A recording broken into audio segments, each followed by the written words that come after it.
They've recently made it so that you have to sign into Twitch chat to see the chat.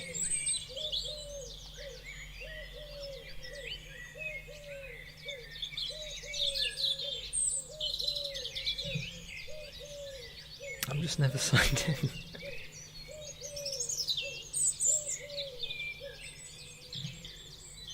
Who am I signing in as?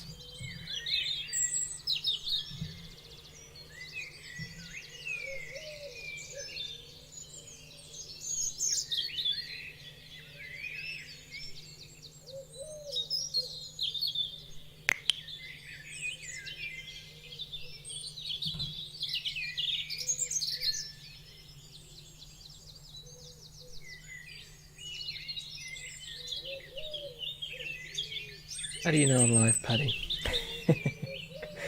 In the YouTube chat. Does it send you a little, I don't know how YouTube does it.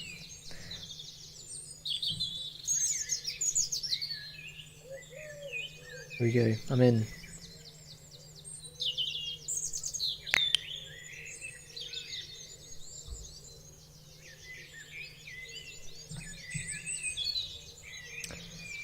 It's me, I think I've ever streamed this early before. I've even got Critter set up. Creator, isn't it? Not Critter. Let me have a look.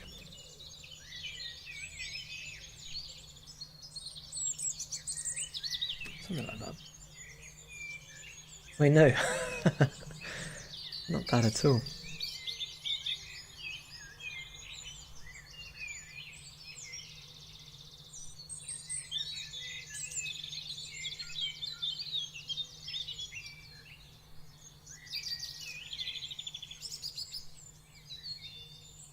Can't seem to see my.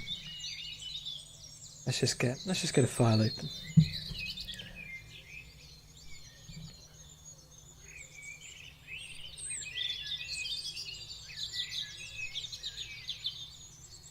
Ah, there we go.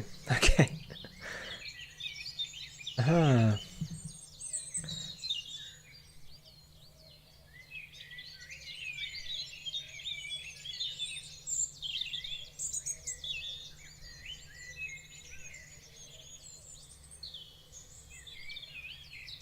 How's that? That'll do. Haven't had any chats yet, so we'll see. See how well it overlays.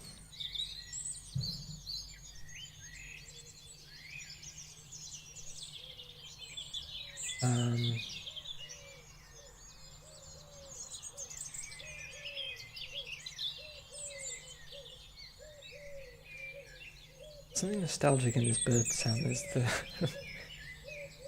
There's different pigeons make different noises, don't they?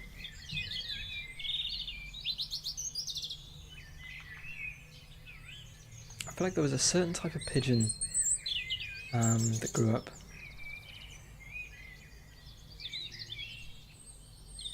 Sorry, my grandparents.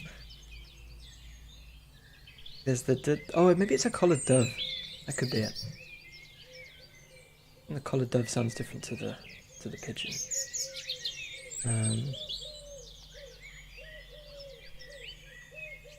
Maybe the is that a collared dove?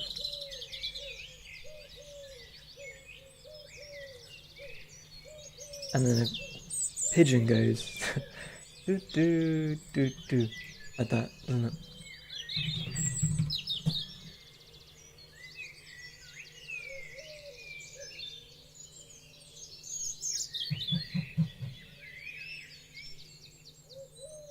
I could be wrong, unless it's two different types of pigeons, but I swear there's only one type of pigeon.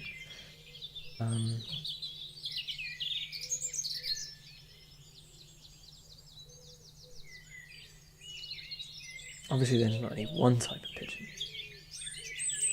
but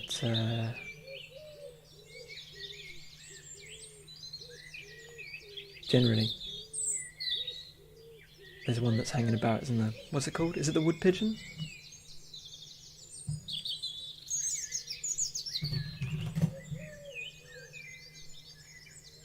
The wood pigeon.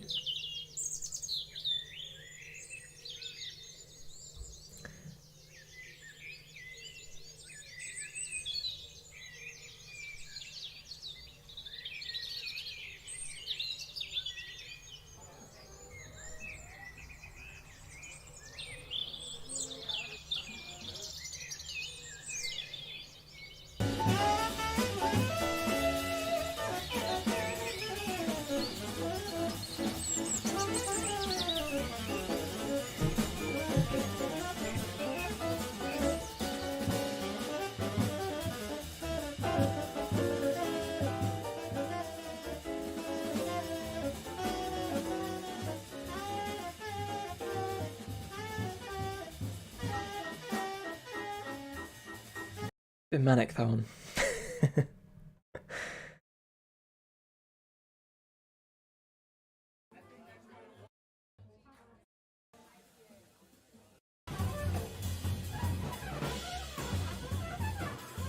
That's manic too.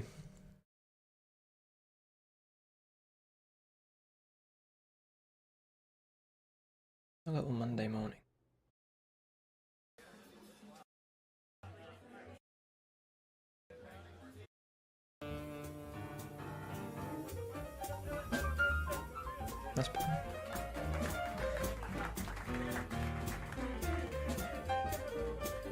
That's slightly anyway.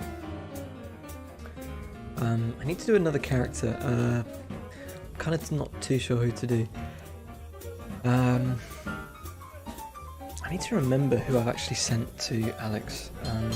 Because they need to do another. Oh, they want to do. We used to do those little TikToks, or I should say tweets, where it's like introducing this character. And we haven't done one in a while. I did say that I would get one across.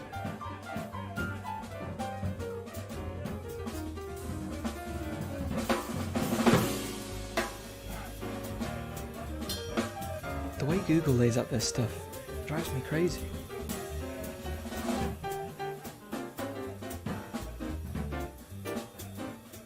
Do you think they do? I think they did it on purpose.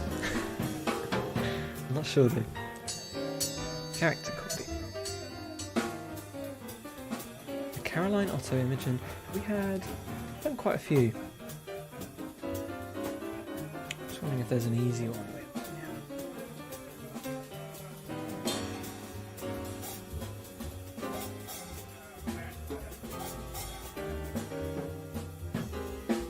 Could try salad.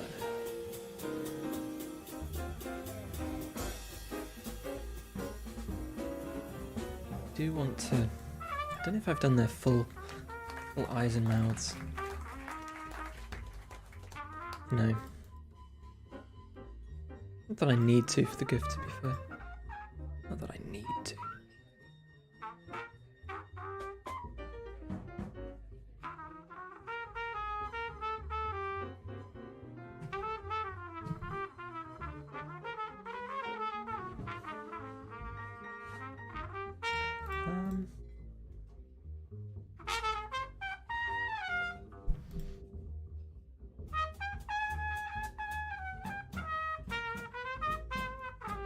I'm sure we've done Molly and Herbert.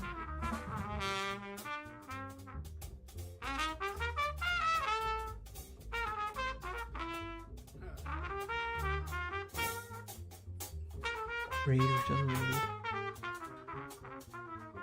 Have we done Ida? Done Ida. Done Nolan.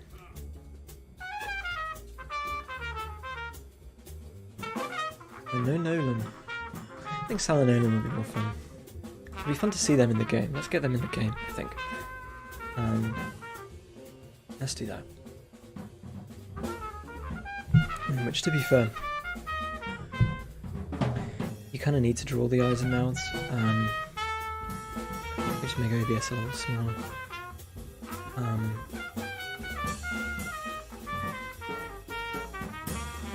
So I used to be able to make OBS. becoming an old man. I swear I went smaller than that. To be fair, I may have. I probably can't fix that. I'm trying out the. Well, because I am becoming an old man. You know how Windows scales your, if you've got a particularly high resolution, it scales it to like 125%.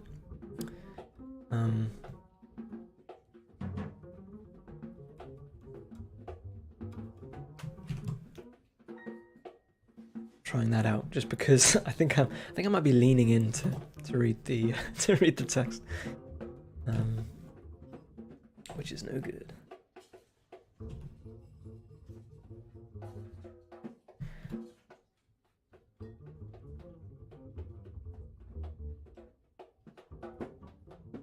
Surprised. We need worried.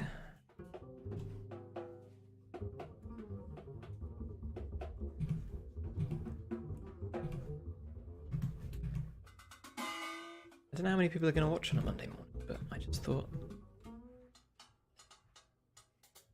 I'd hop in, see who we catch.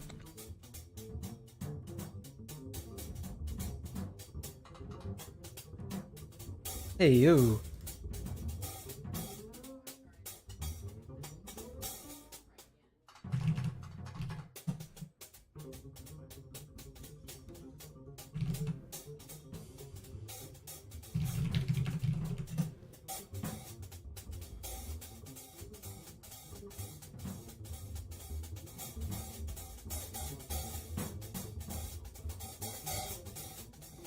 How come it's telling me there's like loads of people in the chat, but there's 2 people watching? How does that work? I'm not sure.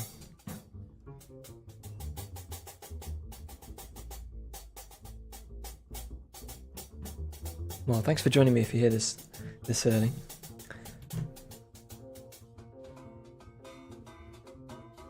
I haven't quite figured out YouTube numbers, not YouTube. Twitch. We do worried, we need to do angry. And after I do this I need to work on some items in the game. Which I just need to do. I'm working on a lot of debug stuff lately. To sort of make it easier for people who aren't me to test the game. As we sort of start rolling out QA. It's sort of been happening, but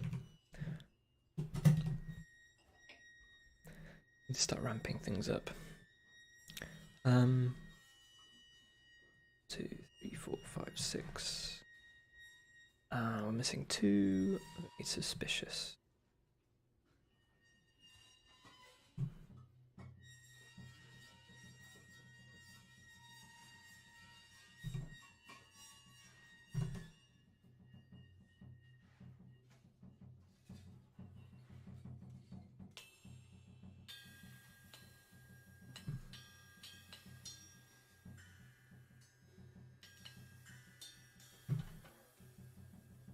Suspicious, and I've done worried, and wonder.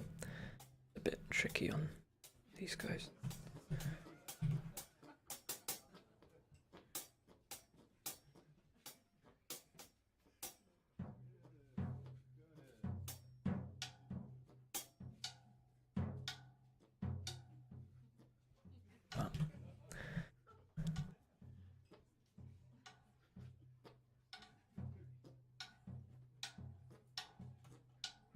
And we'll go until Olin. This one's, wait, I put the way around. It's a convoluted way of labeling these guys.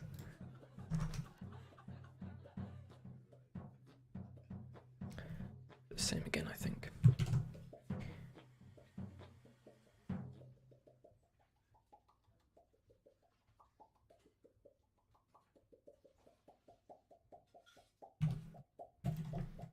Whoa.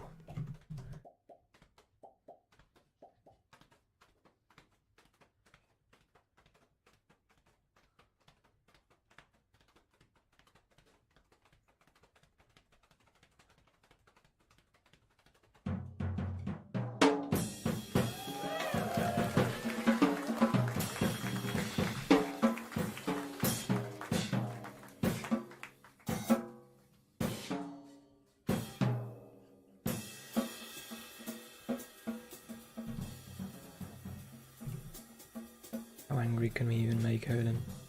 Sometimes it doesn't seem right giving some characters certain emotions, but I figure it's better to have. There's one character who's like, I mean, like Tabal's just never meant to smile really, but he does have all of his. He does have all of his smiles. Should we need them?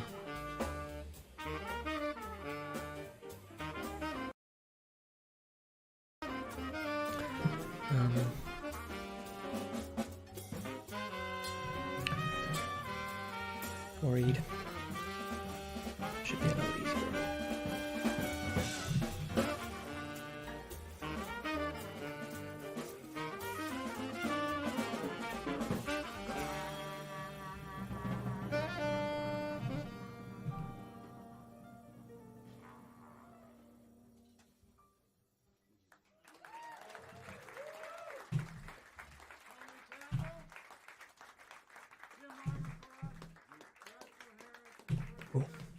Launch. Thing that reminds me to take breaks. Which I've used for years, but it's been a bit contentious because I've started playing some multiplayer games. And for some reason it doesn't let me. Well, I think it purposefully kind of locks you to make sure you do take a break, which when you're in the middle of a game, it can be a bit of a problem. But I've reinstalled it and it doesn't launch now. Some days I forget to turn it on. It makes a big difference. I definitely recommend some kind of break, or just a timer. Sometimes if I don't have the tool, I just set a timer. I just know like every 20 minutes I'll do a little stretch, look out the window. 40 minutes stretch, look out the window, 60 minutes, have a quick break.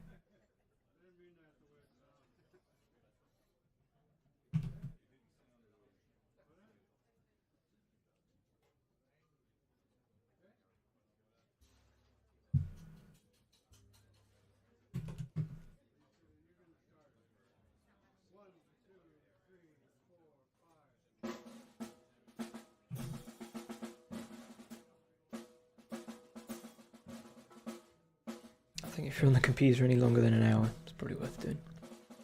Good morning, Slacks. How you doing?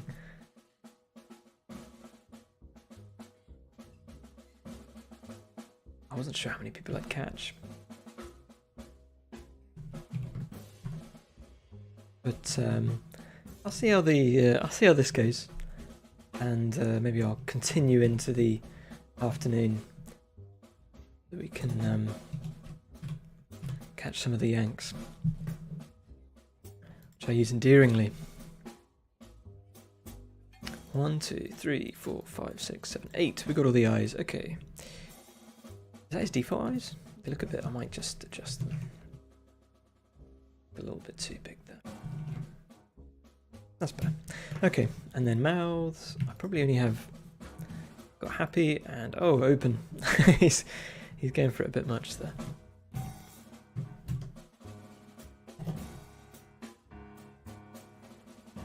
Happy.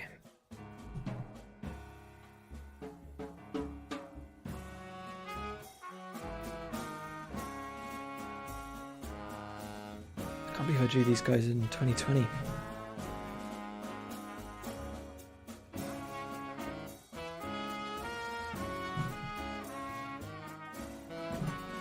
Two and a half years ago.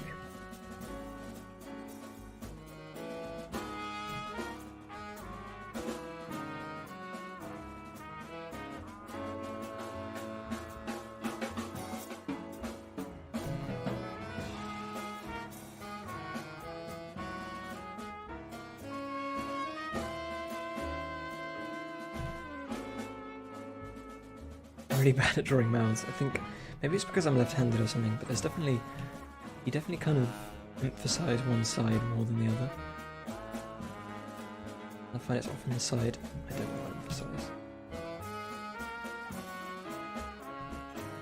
It's just a bit of a balancing match.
I'm really into characters with multiple heads.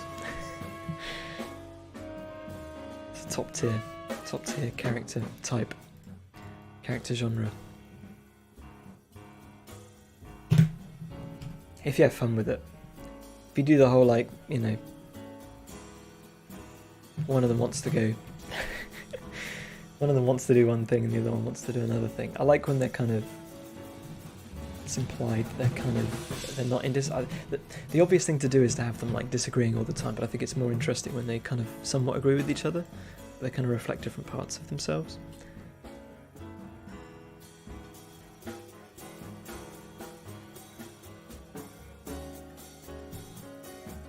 I rewatched Labyrinth recently, and that's got at least 2 instances of... Oh, I don't know actually, no. Oh yeah, at least 2 of like 2 doors, don't they? 2 doors and one door says one thing and the other door says the other thing. There's those 2, there's that classic riddle where it's like, this guy always tells the truth and this guy always lies. And I can't remember how you solve it, but it's something like you have to ask one of them, like, what would that guy tell me, I think. And that solves it. I still don't quite figure it out. But it's something like that.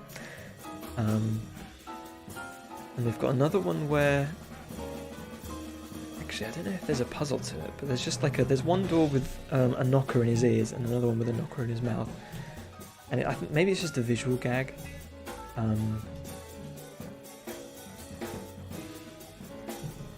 But it's just that the idea is one of them can't hear what the other one's saying, and the other one can't talk but can hear.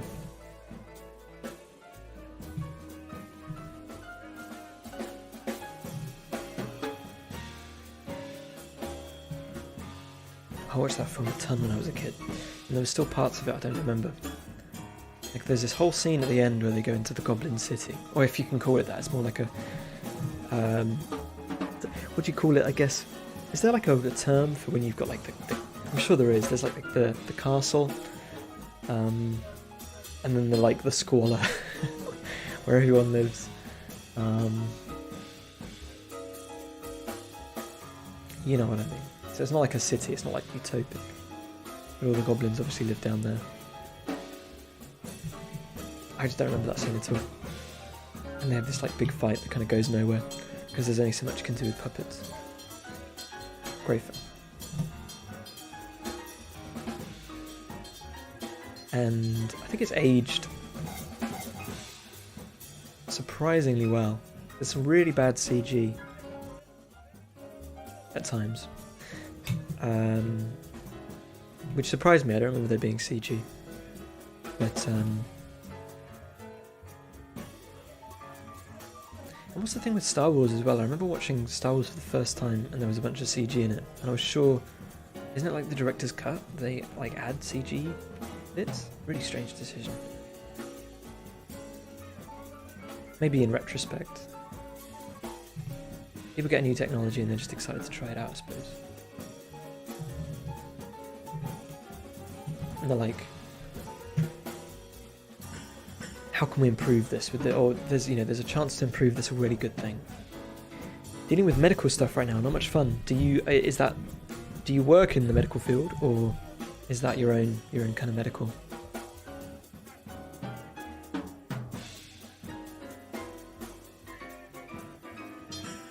Is it just kind of like, I mean, Rachel's been trying to, it's a nightmare at the moment with the NHS, isn't it? Assuming, I'm not sure where you're based. Sorry, Slacks, if you told me before. Don't work in the medical, going through stuff right now. Tests of varying descriptions. Oh, I'm sorry about that. Yeah, that can be really, just not sure what you're getting each day. I know the feeling. And then you're kind of in that zone where I'm in Malvern. Oh, okay.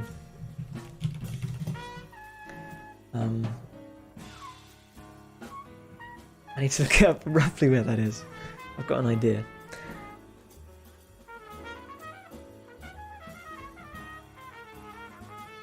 Oh right, okay. Literally between where I am and Birmingham.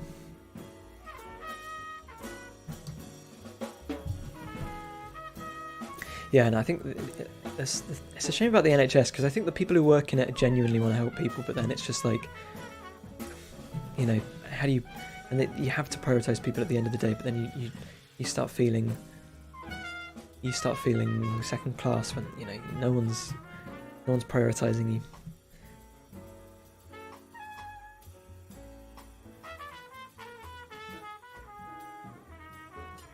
Hi, Valiant Cheese, how you doing?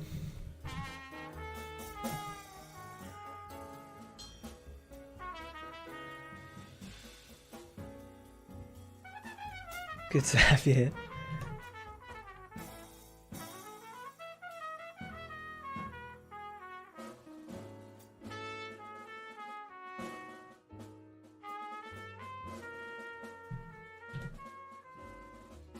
I had a test done ages ago, and the result was that the result that was like something's not quite right, but don't worry about it. Basically, and that was years ago. But I think essentially, if it's benign, then I guess we've all got our own little quirks. I mean, I suppose I'm lucky that they decided that there was nothing wrong with it. I wanted to keep dropping by for some streams, but it never ends up being a good time. Yeah, I think. Well, this is an unusual one because I'm just doing it in the morning, so that's probably why you're able to catch the stream. Because usually we do it. Well, it's Tuesdays at. When do we usually do it? 3 o'clock UK time.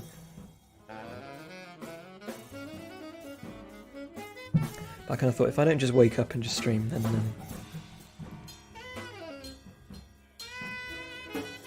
I'm never going to do it. 6:30 PM. Oh right, where are you then? You must be to the east.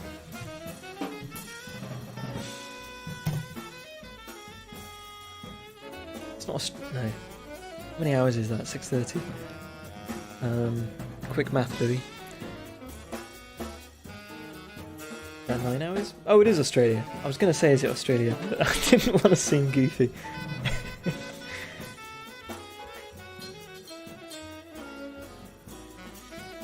I did that thing where I didn't realise how big Australia was. Because I always thought it was slightly, you know, like what's the name of the scale of the map? Where like everything's slightly off, like the standard map. And I always thought that because it was near the poles, it's like exaggerated, but it's pretty big. Yeah, it like does the opposite somehow, which I thought, because isn't Greenland... Was Greenland also huge, and it doesn't do it justice? It's bigger than the continental US, is that right? That's crazy. I always thought of it as like, I don't know, Germany-sized. Don't know why. 1, 2, 3, 4, 5, 6, 7. Okay. Greenland is little, but maps generally stretch it out. Other way round, Greenland is big, but not that big. Okay. Oh, welcome in, Sparrow. Good morning to you. Okay. So does it only stretch it out at the top, or is it just because of it's less to do with the map and more to do with like the size of the shape of the? Because I'm guessing the scale shapes things in certain ways. You know what I mean? So if something is wide, then it's going to exaggerate its wideness. I don't know. But yeah, there's that website, isn't there? And I can't remember what it's called now. True size. It's like, what's its true size or something? Where you can drag a country around and see how big it is compared to other countries. It's always a good way to spend 10 minutes.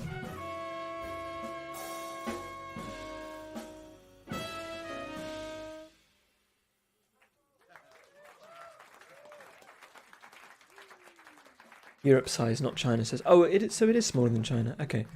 I was going to say, is it like comparative to China?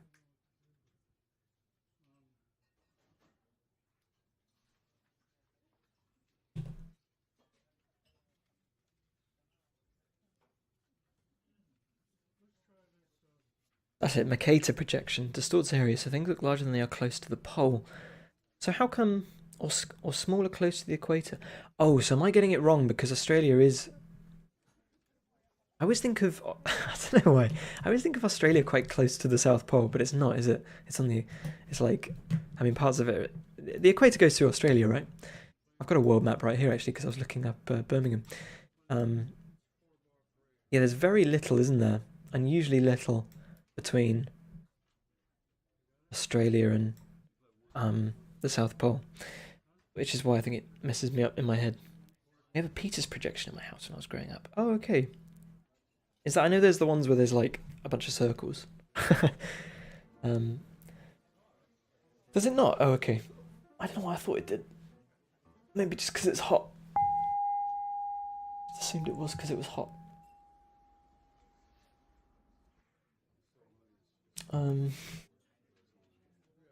Is the south of Argentina like really chilly? Is that oh no, yeah, it's the south of Chile, I should say, really chilly. Penguin Island, the very south of Chile. We cross the tropic. Ah, okay. Oh yeah, you just. Oh, okay. So it goes through Malaysia. Okay. Sorry, that's not. That's Yeah, south of Chile is way closer to the Antarctica. I never thought of Chile as having like cold spots, but I mean that must be pretty cold, right? We're at the south of Chile. Must be. And it looks like there's a bit of. It looks like there's a bit of. I should probably show this on stream. I've recently reinstalled my OS. I don't have my like wiped browser. There's like a bit of Antarctica that kind of juts up as well. Chile is ridiculously long. Yeah, I'm kind of appreciating that now. Is this big mouth or little mouth? It's gonna be big mouth.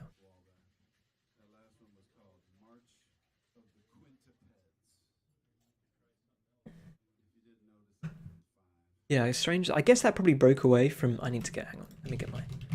Is WaterFox still a thing? I've been using WaterFox in the past. I don't know what. When was the last version? Just because it's something else. GitHub. WaterFox. Last version. 4 days ago. Okay. I know people have some issues with it, but for the sake of showing everyone how big Chile is, I think I'll do alright for now. Are these the peas? Yeah, they are peas. These are, sorry, I read it as are these the peas. But yes, peas, 2 peas in a pod. And I'm hoping I can do it where one has one personality type and another has another personality type. That's the plan.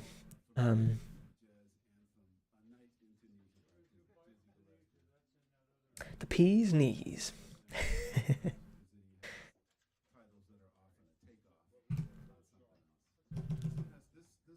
I kind of thought people would be freaked out. So I think some people were freaked out by them actually. It was funny when I released.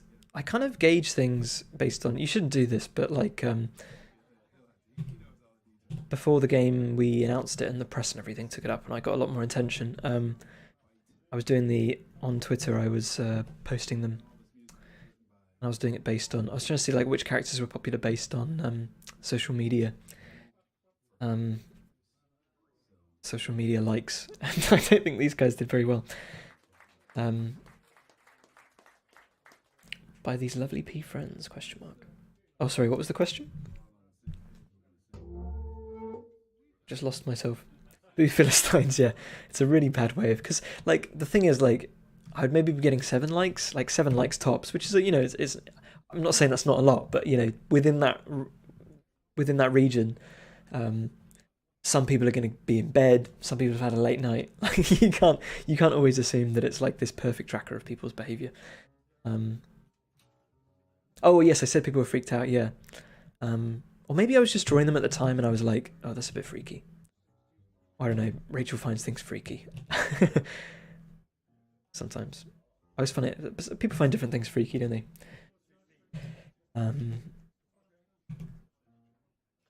I think back when I used to do Inktober's, I always used to like at the end of the year, I used to do a little write-up about which one's the most successful, and it probably wasn't the most... Again, I used to do a disclaimer, like, I know this isn't the best way of doing it, but it's still kind of interesting. Some people find bees upsetting. To be fair, there's bees and there's bees, I think. I think. I can't imagine someone disliking a bumblebee. That seems criminal. But there are just those, like, just straight up worker bees on there that are sort of... I mean, I love all bees, don't get me wrong. I love all bees. Bees are great. But, there's bees and there's bees. Bumblebees are invasive. Oh, really? Is it bumblebees? Are they solitary bees, bumbles? I can't remember. I remember hearing about solitary bees, and I just imagine normal bees. It's just like vibing by themselves. But it's not, is it? It's like specific, slightly strange species of insects that also happen to pollinate, I think. It's something like that. I don't think it's bumblebees. But bumblebees live in burrows. Oh, okay. And there were so many cool things we were going to do for the Kickstarter that we kind of either ran out of time. We were going to do like a garden path bee hotel thing, but I was quite insistent because I knew that they're a bit of a contentious subject because like people buy those. There's really kind of like, they look kind of cute, but well, I've always wondered because like you get them in the supermarket, don't you? And there's like little bamboo shoots and things, and apparently they like, after a few years they get a bit mouldy and then they're not good for insects anymore or something. So I wanted to make sure I was doing the right thing. But then surely any amount of small wooden crevice gets wet and nasty. I don't know why the supermarket ones are any worse. Bumblebees are social bees like honeybees. Okay, actually it's honeybees, etc. that are the exception for living in colonies. Okay, yeah. But then I think when we think of like bees, we think of the honeybee, don't we? When there's like lots of, it's kind of like wasps. There's like a million different types of wasps. That kind of what qualifies something as a wasp. And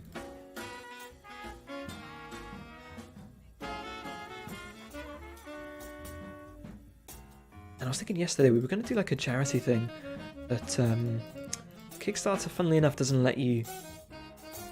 I can kind of see why they don't let you like do a charity thing, because I think they don't want.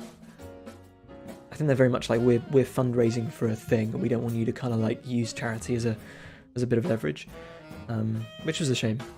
The European honeybee is the bee in the population. Yeah. Well, that and bumblebees, I think. When I think of bees, I think of those two bees. Bumblebees, they're kind of less common, aren't they? Or at least you don't. Well, they're more common in your garden. If you ask someone to draw a bee, it will be based on a bumblebee. Yeah, I think you get those two. You get the big. Welcome in, Alex. You've stumbled into bee chat.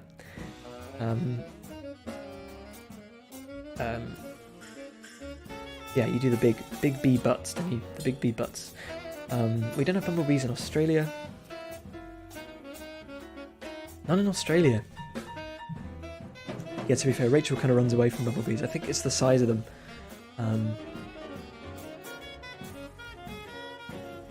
Because they can be quite big, can't they? They can be quite. They're kind of a menace if they fly at you. They're like cannonballs. 1, 2, 3, 4, 5, 6. We're missing a mouth. Open. Oh, I haven't done the. Okay. They're just big bumbling friends. Yeah, I don't think. To be fair, I don't know if I've ever been stung by a wasp. But I don't think I've been stung by a bee since I was like, I don't know, 6 or something. I remember like playing with a bee in my parents' kitchen, and it stung me. Met a pretty big one this afternoon who was landing on flowers too small to hold it. That is, yeah, that's a joy. That's a joy. Bees don't want to sting you, no. But then do wasps want to sting you? People say that. I think they're more aggressive, aren't they? But I don't think they sort of sit around like, man, I'm pretty bored today. I wonder if I could get a sting in, you know.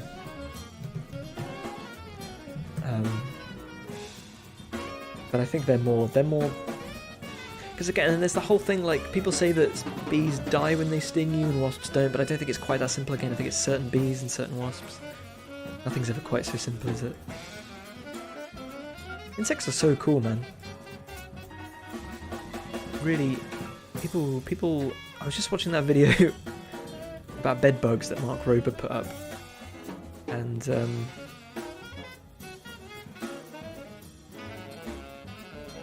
even bed bugs are kind of cool. Wasps aren't really that aggressive. It's just their checking things out behavior reads as aggressive to humans. Yeah. But I guess bees don't do that. My footrest. There we go. It was on my laptop cable. A vicious cycle. Yeah. Man. If only someone could put humans and wasps in a room and we could just figure out our differences. Just let them know. Actually, to be fair, I'm not the biggest fan of wasps. I think Krita did an update where if I paste... Wait. No, it still does it. I think? I still haven't figured out this. Bear with me, folks, as I try and figure this out. So I just pasted this layer. If I paste it again... Maybe it's because I'm adding the...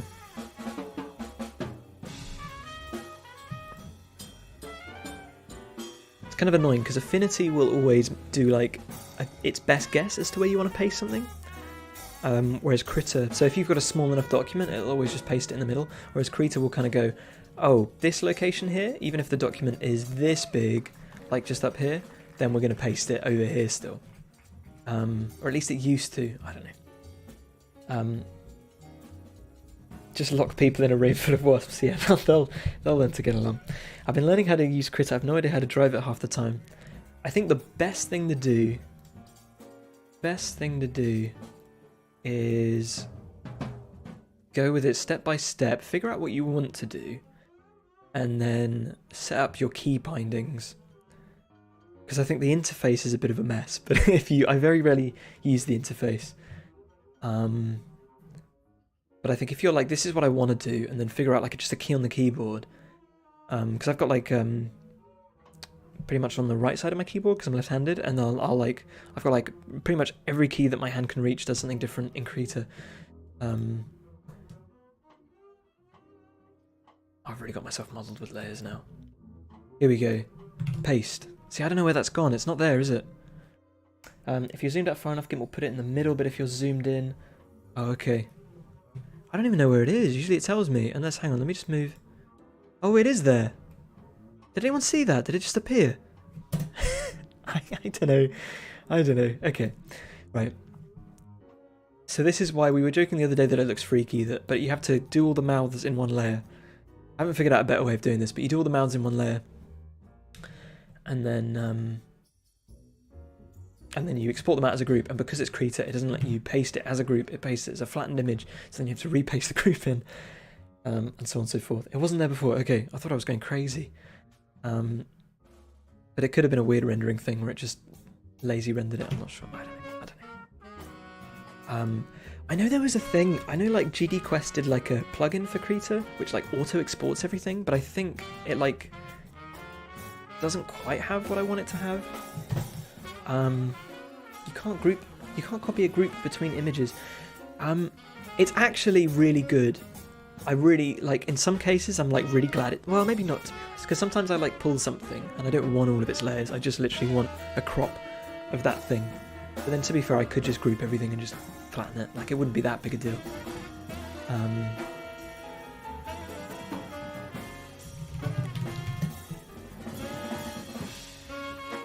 I'm always doing that in GIMP. So you copy, well, you can...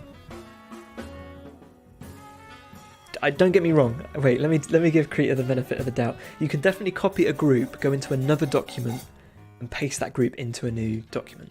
But what you can't do is, and I think you can do this in Affinity and maybe Photoshop, but you can't right-click on a group, copy it, go create new from clipboard, which I do a lot, and then have it paste the group. It does a flattened image of what you copied. And actually it didn't do that. There was a bug in the last version and I complained, and I don't know if my complaint I didn't complain. I posted a in the forum. I was like, oh, this is strange, how come it's doing this? And I think someone just said that's normal behaviour, and that was the only response I got. But surely not, because they fixed it in the end. So I'm glad it's back to the old version because it saved me a lot of time. Let me just export this out. I can never remember my. I do Resi, Sal, Olin, mouth, happy, closed, and that's that one. This is mouth. Oh, there's going to be a bit of this.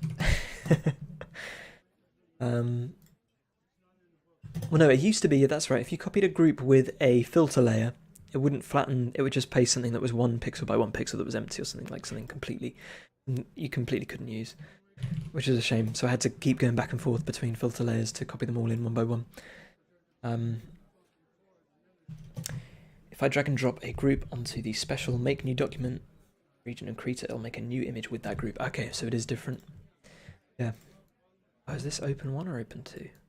It's open 1.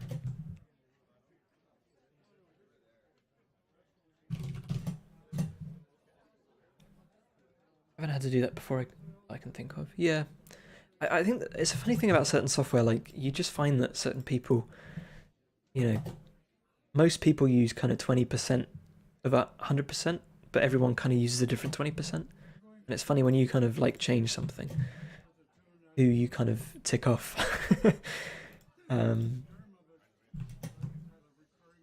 Everybody's got their own workflows, yeah.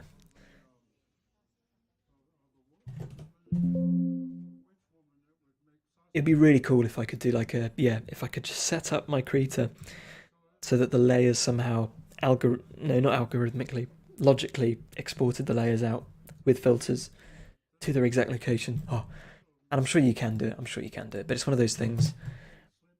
There's like a classic comic, isn't there? Like the amount of time that you spend to save yourself time in the long run, and there's kind of like the point at which it's not a good idea.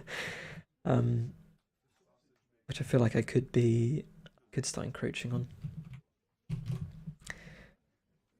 Maybe if I do happy to. Okay, that's all the mouths for one of the characters.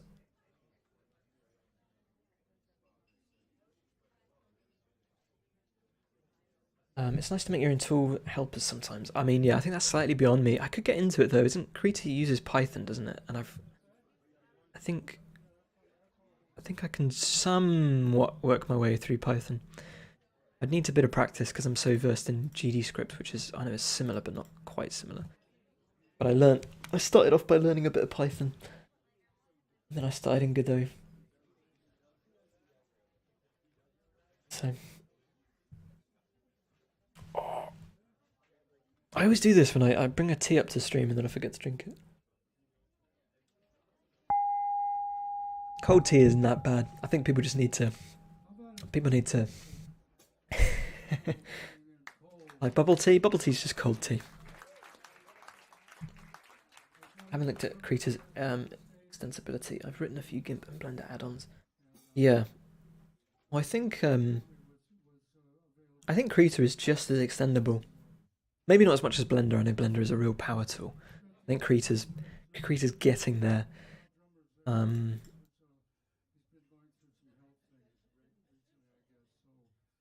actually didn't do it this time. I usually install Blender on a fresh install of my OS just because I'm like, I think I tweeted this once. That I just like the idea that I might one day use Blender. I feel like it's a fun thing to have, just hanging around. Cold tea has to be without milk. No, I've got it with milk. Yeah, it's all right.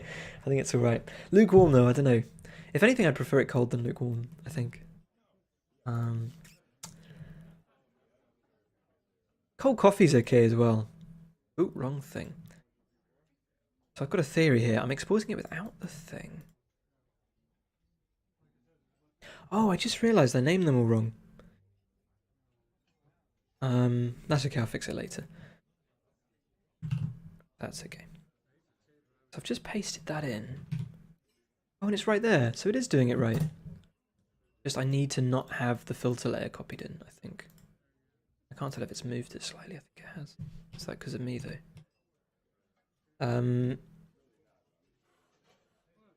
yeah, no, I'm definitely, there's like a, you kind of want it just the temp. This is just for me, for tea anyway. You want it just at the temperature before it's, just the temperature before it's, no, just slightly cooler than too hot to drink. I think that's the perfect temperature for tea. Coffee, I think you actually need to drink close to lukewarm, I think. If you actually want to like taste it.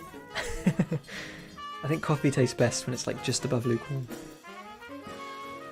I don't know where this idea of like, I know so many people like in their of a certain generation, like 50s, 60s, who are all about hot coffee, like coffee's got to be hot. Maybe it's just a different type of coffee, I'm not sure, but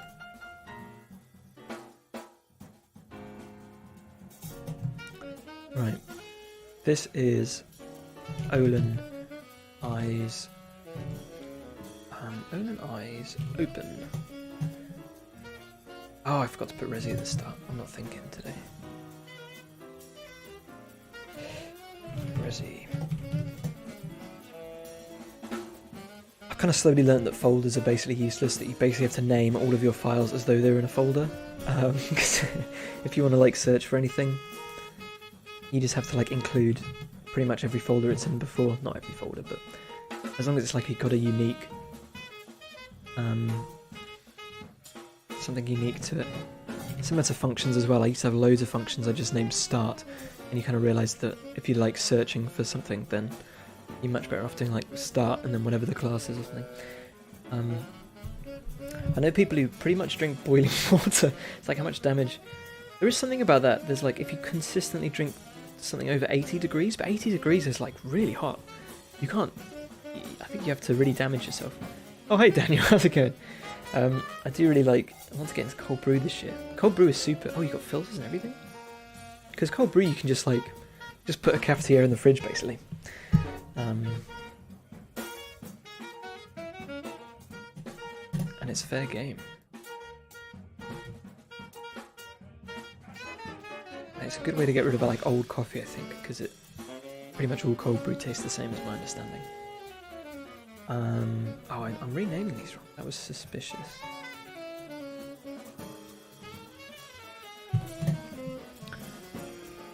Worried. Shocked. Where's he owning? Could never keep things clean enough for doing cold brew. Oh, because of all the grouts and stuff. Maybe you need like a special cold brew only. Put vanilla and heaps of sugar in for sure. Oh, okay. It's quite sweet cold brew. I think it really brings out the sweetness of a cup of coffee. But it depends how sweet you like something. But definitely give it a go.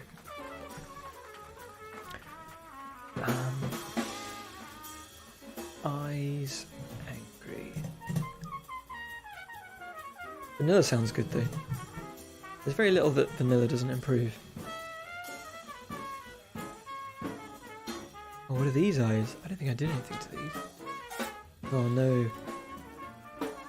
Oh, these are meant to be wandering eyes. I got it wrong. I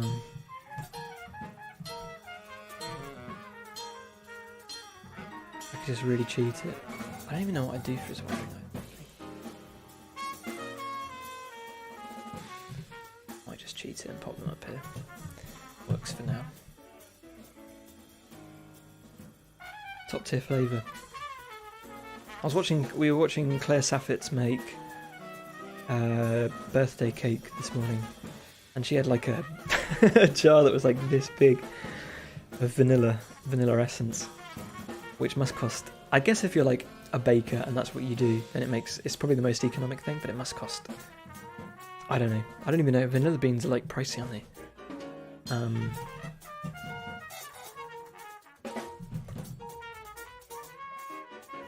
So I don't know what like a full 2-litre jar full of fresh vanilla beans, and I don't know what you use. You use vodka or brandy or something? Closed eyes. And happy.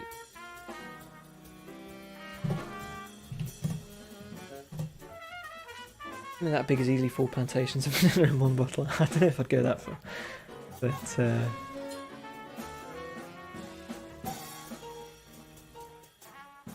it must cost a fortune. I think we were looking into doing it. We just have like a little bottle, and I think we were toying with the idea. And I remember even then we were looking at the price of vanilla bean pods, and but nothing quite beats it. I don't know how fresh. I don't know what the freshest vanilla I've ever had is, actually. I'm not sure. Right. Oh, I can't believe we're only halfway. So we've done Sal's mouth. We need to do Sal's eyes now. But I think it's going to be quicker now that I've figured out how Creator works now. Louis coming out of nowhere. I tell you, Fern. Just woke up. Spring in my step. Stream! It was like that.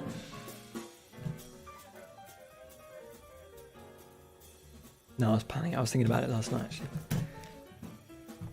I was thinking I had a lot to just burn through. A lot of work to just burn through, and I thought, well, I can do that. I can stream that. Jazzy energy on a Monday morning. I was trying to find some low-key jazz, but I couldn't find any. So, but I think I'm rising to the jazz as opposed to lowering to the jazz. You know, letting the jazz. I'm coming to the jazz's level rather than bringing the jazz to me.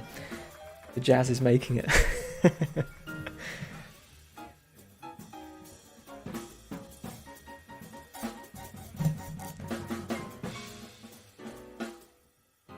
Right.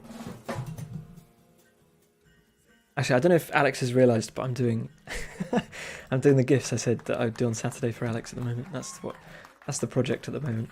While sort of inadvertently adding characters to the game. So, you know. There's like a good, there's some good, yeah, sorry, I was talking about it before you joined the stream, I think. There's some good like version of two birds. Is it like feed two birds with one scone or something? Some like wholesome version of it that I heard the other day. Feed two birds with one scone. So that's what we're doing. Yeah. Don't credit me for that. I don't know where I got it from.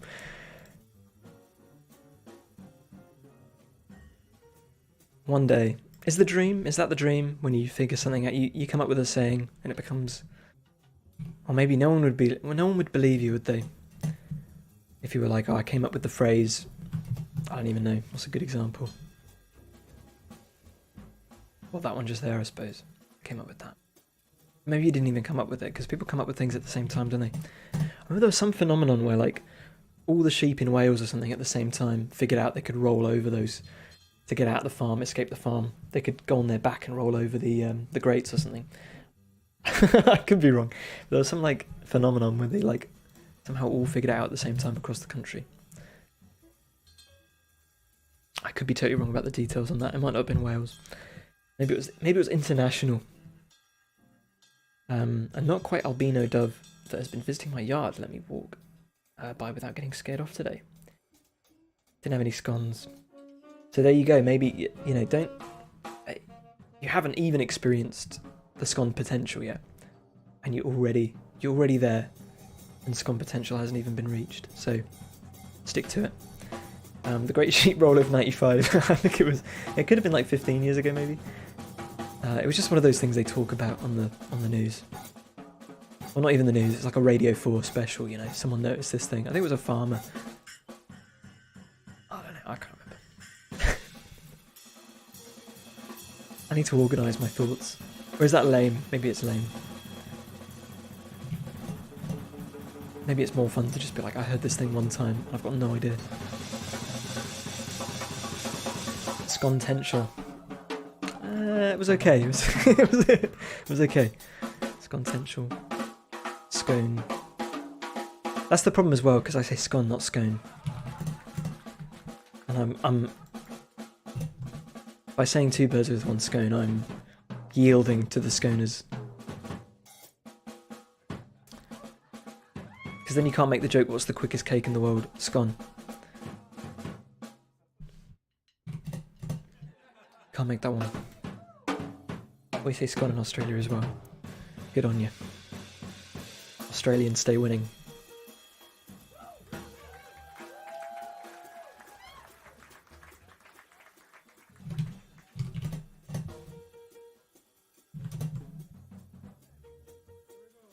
Good on lasagna.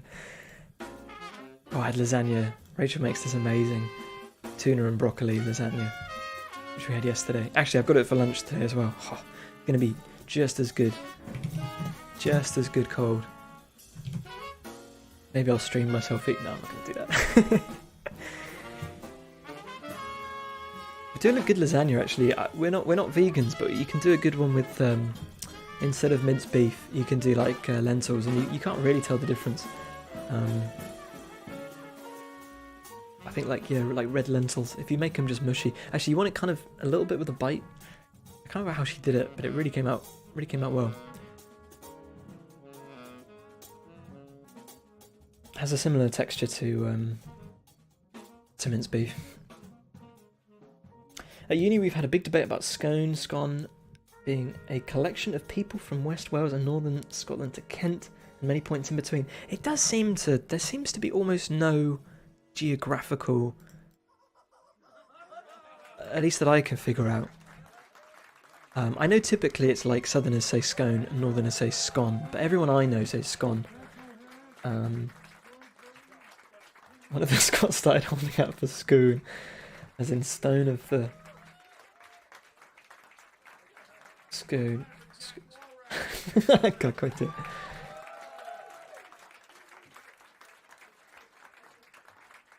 What haven't I done? Someone tell me. There's one thing we haven't done. We haven't done Olin's mouth, which is somewhere. There it is. Okay. And then I just need to rename them all.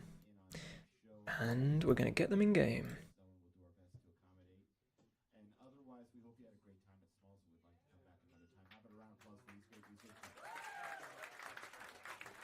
Did I add the filter layer to the last one?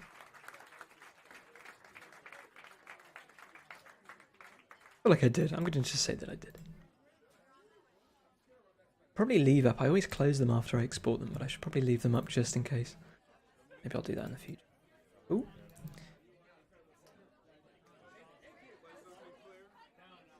The winner pointed out that one is pronounced one as well as one. Scone should be one. Squan.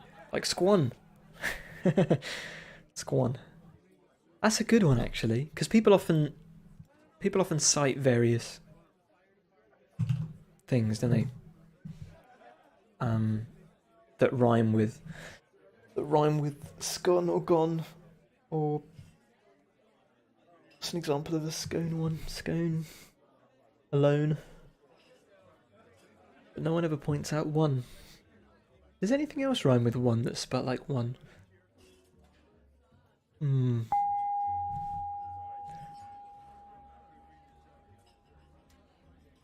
Scone, stone, yeah, stone.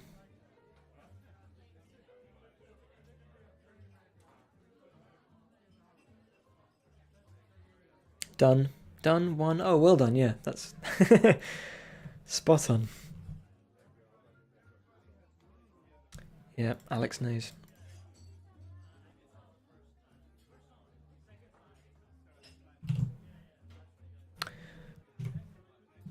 There it is, it pastes them in, but it's pasting them in, but like just slightly off center. I don't know why it's doing that.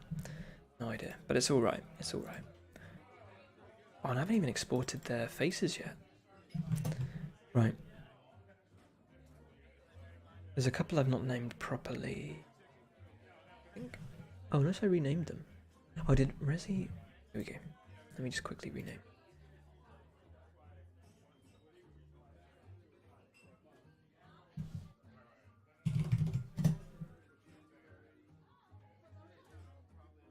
It's kind of once something is imported in Godot, it's like a real pain to rename or delete, because it gets kind of upset, especially when you've got a project the size of the garden path, because it has to rescan all the files to check it's not used in anything. The amount of times, oh my word.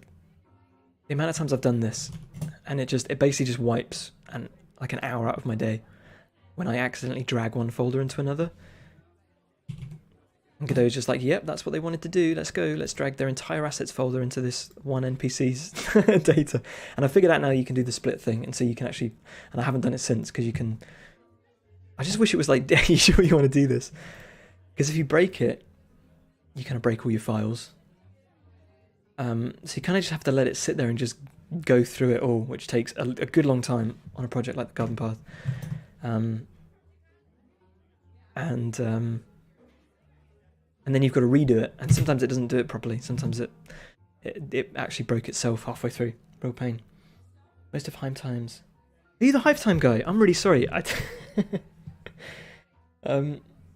had no idea. Have you been working on something new?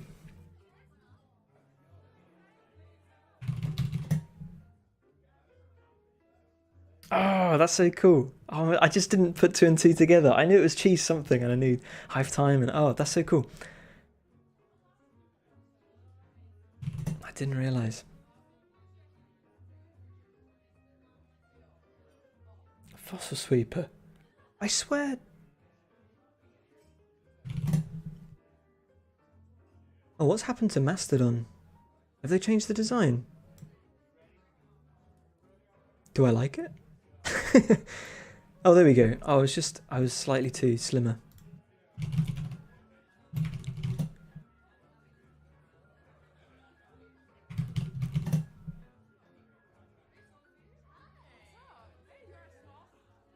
I do follow you. Okay. I feel like I haven't seen.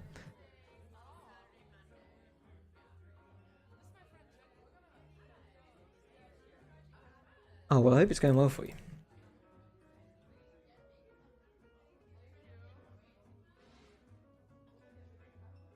I probably share stuff at bad times. Yeah, it does happen, doesn't it?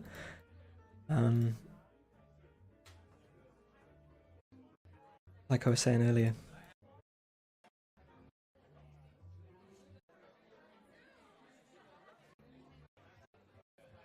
I'm envious of Hive Time because it's it's like a playable game, and mine isn't. Well, it is, but it's getting there. I didn't over pour my coffee today. Is that like, what you mean, like over your mug? Or do you mean like too much coffee?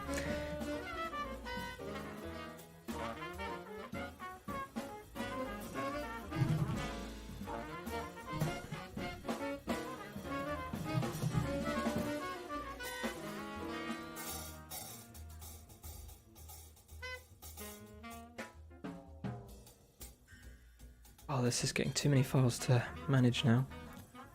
What are we doing? Maybe I just need to...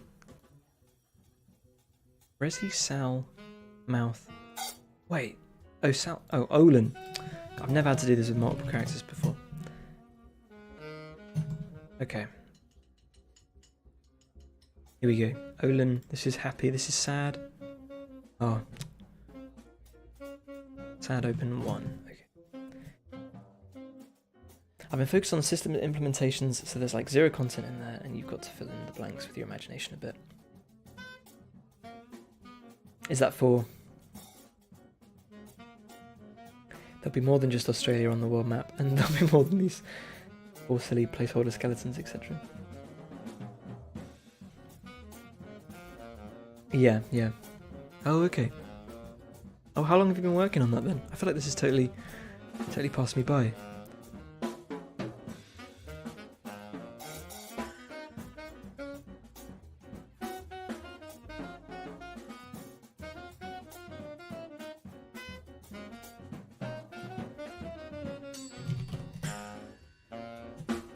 Just over a year ago, okay.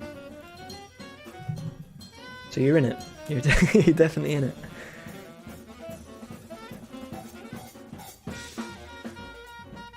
Ah, okay. 1 month prototype.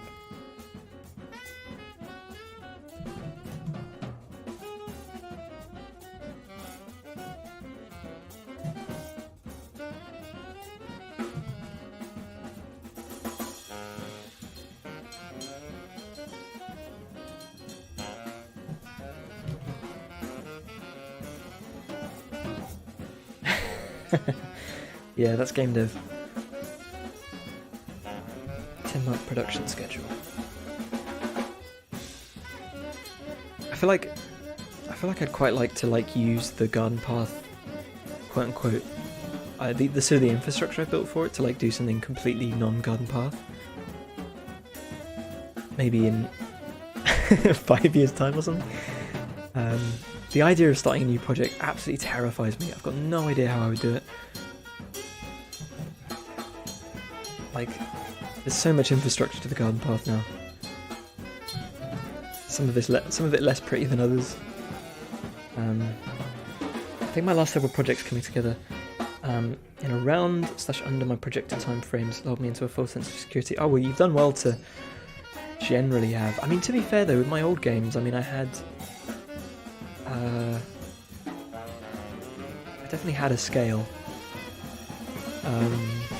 With Kingdom Car, I just had 5 months or something, and I suppose if you have a scale, you just figure out what you can and can't do, because there was a lot I didn't do, and then I ultimately I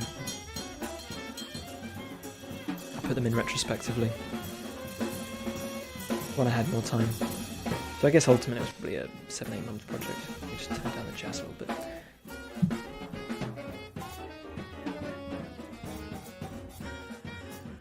It doesn't have to be pretty so long as your work gets done. Oh, I'm in the business of making things pretty though.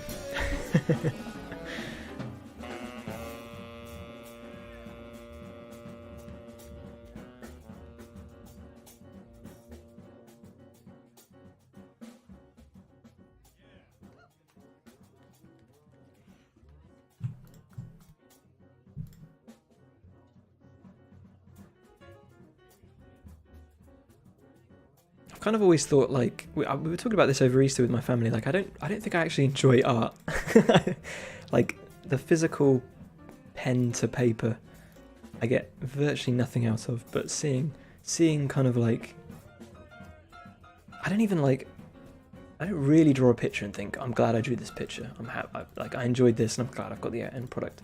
And this is why I kind of went to games, because or animation even. I like seeing things kind of move and talk, and that's the bit that I enjoy.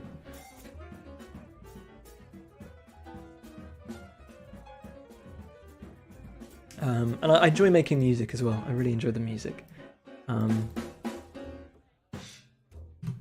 But I always think I don't think it could ever be my job. We were saying a bricklayer. A bricklayer doesn't have to enjoy laying bricks to be a bricklayer. But they probably enjoy being outside. They probably enjoy talking to people. The physical act of laying bricks might not be fun, but I was working on a game jam project a while back where I was doing the art and none of the programming. I was completely unprepared for how magic it would be to see stuff. Yeah, I mean, that's exactly it, and I think that's the joy of it. And I think, because I got into animation as a kid, but I think I always wanted to make games. I remember I was making games before animations, but then I realised how, when I was 9, that I just had no idea how ActionScript worked, and so I transitioned to animations.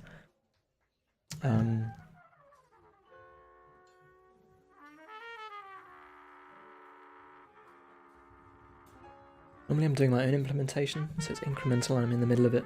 Going from static image to moving and responsive stuff in one step was shocking. Oh, I see, yeah. That's fun though. I was thinking about that, what was I playing? I was just playing Guild Wars or something, and I was just it must be cool how you're just the animator and you're just working on an asset, and then the next thing you know, there's a whole world and your character's in it and they're doing the movements that you programmed and whatnot. Good old days of Flash.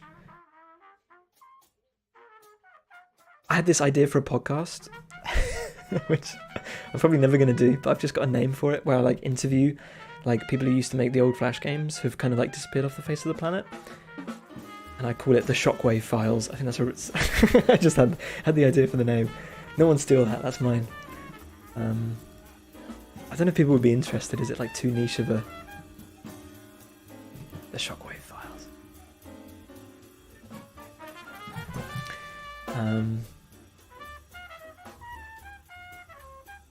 I don't know about it, because at least for me it was such a big... The SWF, yeah, exactly. At least for me it was really formative. but it's kind of, as a kid, you're kind of not sure how big the communities, like on a big scale, like it's hard to gauge how big the communities actually are that you're involved in. Like I don't know how big Newgrounds actually was. It probably wasn't very big. Like compared to like, I mean, anything now, it's probably comparatively quite small. Resi, Sal, Olin, Head, Front is what we've got there.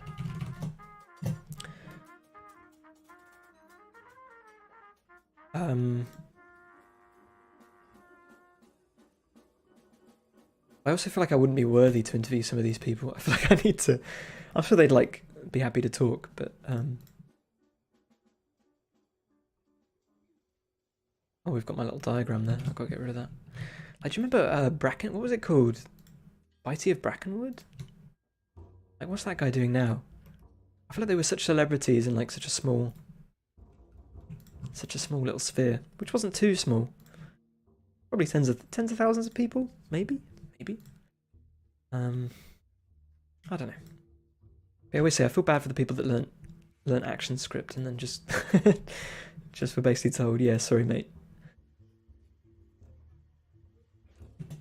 I never got exposed to that corner of the internet. Oh, okay, passed you by.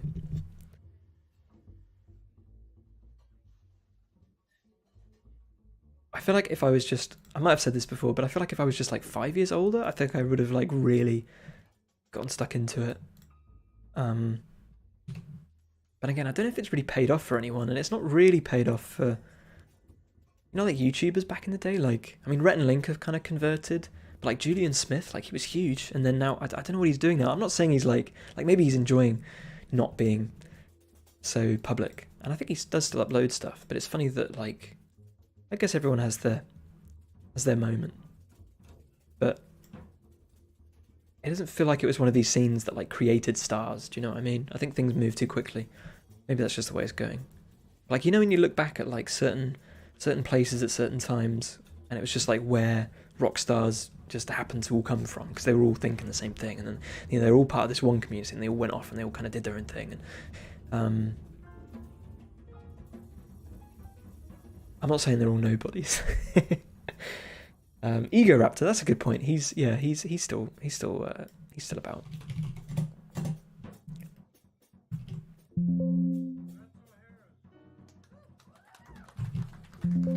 Sorry, that's mine.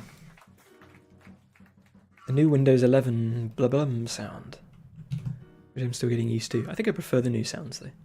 They're a lot softer.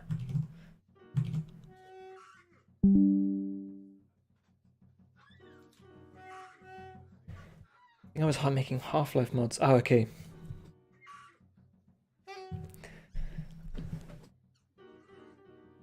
One's posted an O.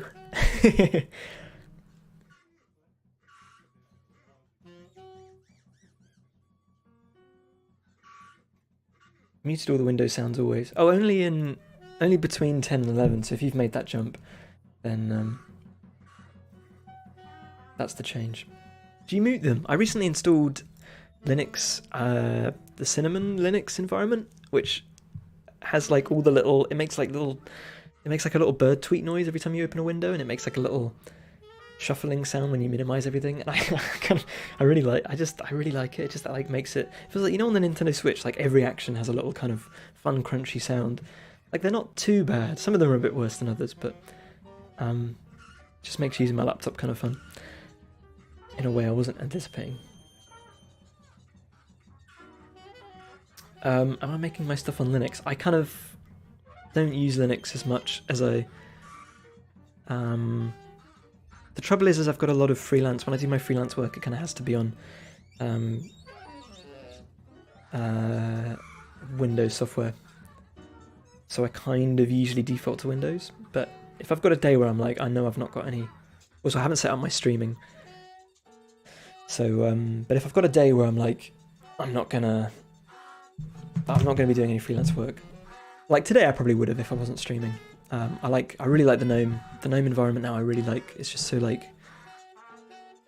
I like how you can just open up something and it's just full screen, and it's like it's much less, as opposed to like Windows and stuff has like you're sort of constantly aware of everything you've got open at all times and things, and Very thankful that none of my contract works makes me use a specific OS. And to be fair, I've kind of like I do use I use Krita. I've managed to position myself to use Krita for most of my freelance work, but it's when I'm doing vector stuff. And I could force myself to use Inkscape, but I think it's just not. It's just I've tried. I have tried. But I think Inkscape needs. It's kind of I consider kind of Inkscape and GIMP are kind of a similar, you know. Whereas I feel like to me Blender and Krita are kind of like the new wave of. Oh, do you? Okay. I'm sure. Again, it's workflow, isn't it? I'm sure if you've got the workflow, it's going to be okay.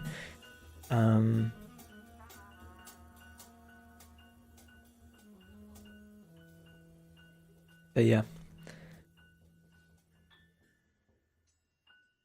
For me, it's just like, yeah, I feel like it's obviously something born out of the 90s, isn't it, Inkscape? It still feels like that. Like, everything feels like a plugin added to. It just feels like a, a series of plugins. Like, you know when you open software and it's like, you go into the transform tool, and it's like the transform tool, and it tells you that it's the GNU license and created by, and you're like, wait, hang on, why is the transform tool? And I guess just back in the day, like, that's how it was. I'm exaggerating, but like everything, every part of software was like some individual project made by someone once upon a time in like 97. It still has kind of that vibe. I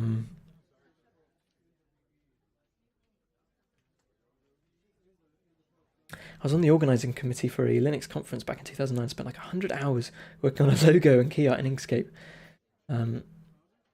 Yeah, I bet probably after 100 hours I could do it. There were certain things I use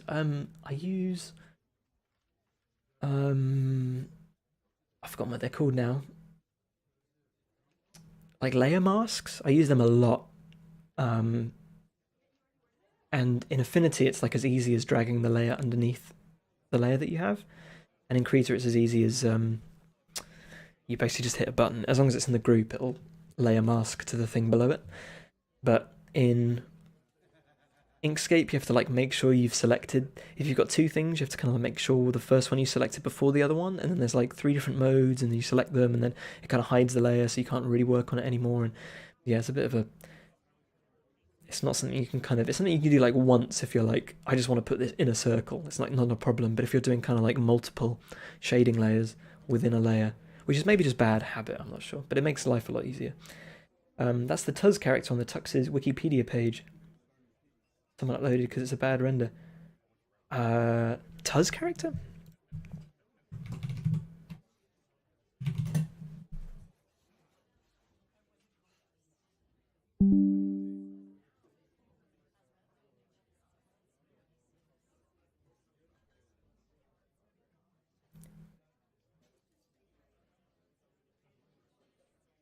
You didn't make the wait. You didn't make the Tux character, did you? Who's Tuz? Wait, who's Tuz? Oh, the Tasmanian Devil one. Is that what you worked on? with the beak.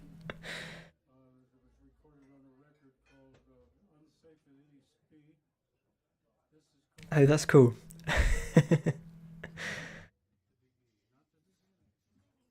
Recent Inkscape added some new menus that has the same mnemonic as the submenu for clipping, so Alt P to set them. Oh, it doesn't set the mask for me anymore. Oh, okay. I think Inkscape. The trouble was Inkscape wasn't built with layers in mind. I think that's the trouble, and I think layers are just such a modern concept. Whereas sort of SVGs in the past were just kind of a collection of objects when they, I think, and the idea of layering them is kind of newish. When I joined the organising committee, I was given an unfinished version that was a JPEG inside a PDF. I recreated it and finished off in Inkscape. Oh, okay.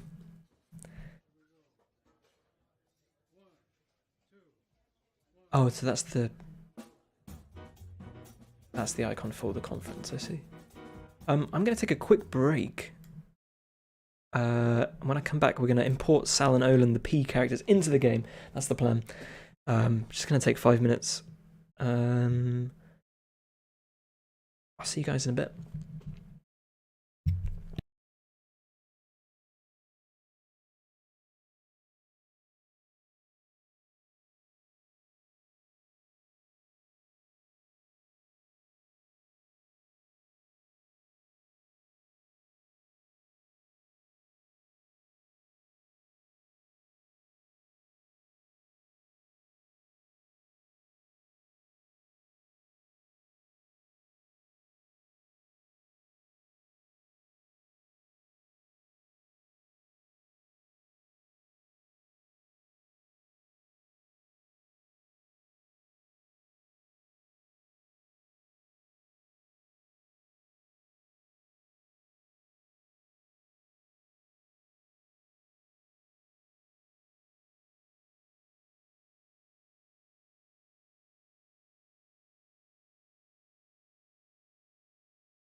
Okay.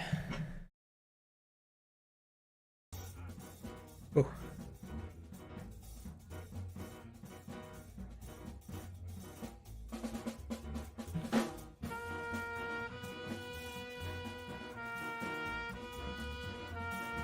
To set up. Welcome back, everyone. Got some downward dogs. Is that what they're called? I can't remember.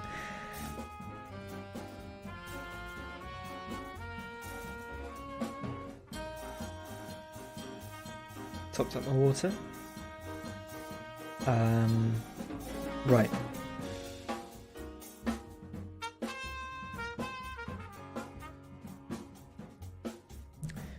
I need to get Godot up somehow. Let's see. Let's get rid of it. I don't know how long. It takes about 15 minutes for my Godot to load the garden path. On Windows anyway, on Linux it's about 15 minutes is probably exaggeration, but it feels like ages. How's that? There we go.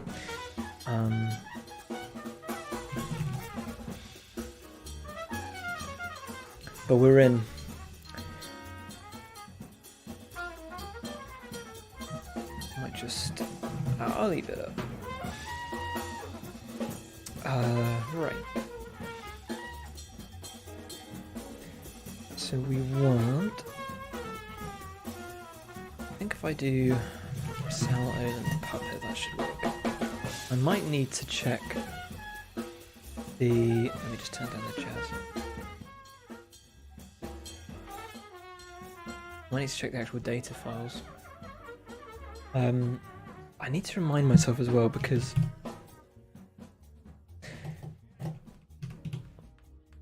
there's a funny thing. Like with this character, there's this character here who appears at this window.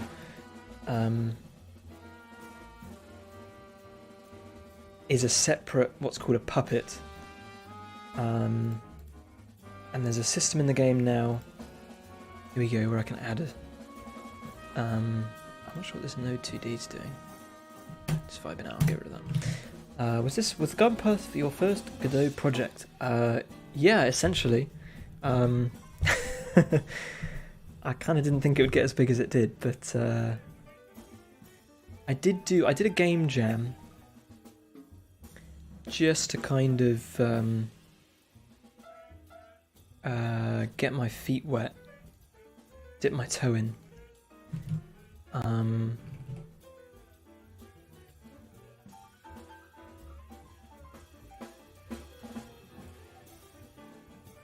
And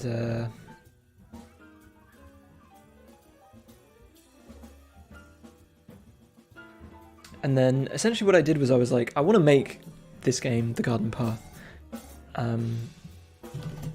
but I don't know how to make games. So I was just like, what I'm going to do is I'll follow tutorials, but then instead of making their game, I'm going to use whatever they're doing in the tutorials to make my game, which I think is a really good way of learning, because you kind of have to... Because if you just follow tutorials, you kind of don't always appreciate why they're doing certain things. And so I think you want to kind of just push yourself out of that comfort zone and just be like, how do I... Like, what is what they're doing here? Why is it doing what it's doing? I remember the very first thing I did by myself in Godot, there was some... I don't remember why I did it. I think I was just doing a platformer just to get myself like really used to just a classic, like, you know, Mario jumping type thing. And I remember like the very first thing I did was I did it so that if you let go of the spacebar, your character comes back down. A bit like in Hollow Knight, so you can, if you hold it, you go high, but if you let go, you sort of fall back down. I just remember that being like, because it wasn't in the tutorial, but I was just like, I'll just put in this little bit of code myself, and then that worked, and I was like, oh, I can do anything. So that was a while ago now.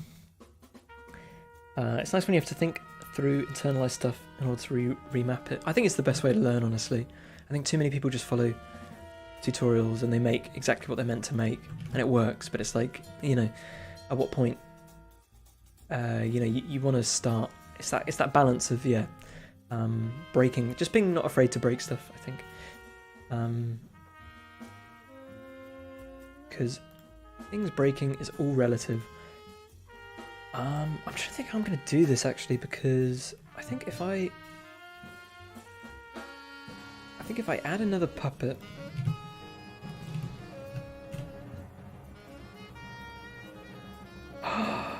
What is that? These are like all the old assets. I've never seen this before. What is this? Oh, I'm not going to touch that. that was dragons right there. What have I done then? I want puppet. Oh, puppet base is what I want. Okay. God, that was scary. I don't know what that was. Some old file from from 2019 or something. I haven't seen those assets in so long. It did not want me to open that. I think it was the old player. I think it was the old player file, and it had all the tools there. Right, let me just make sure. NPC puppet, is that what I want? What's this then? NPC puppet. Oh, okay. So I put the puppet in the puppet. Okay. I think I want editable children. Okay. Need to make sure we get the eyes right. I think this is the way to do it. According to my own rules. Clear those. So basically one of them is going to be the main character, just incidentally. I think it's going to be... We'll make it... I feel like it should be Sal, I don't know why. We'll make it Sal.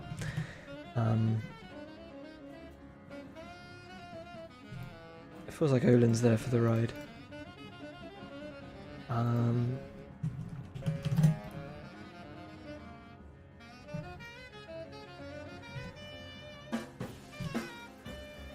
It's a bit scary. And the way it works is that as long as I get the positioning right, it auto-generates the mouth animating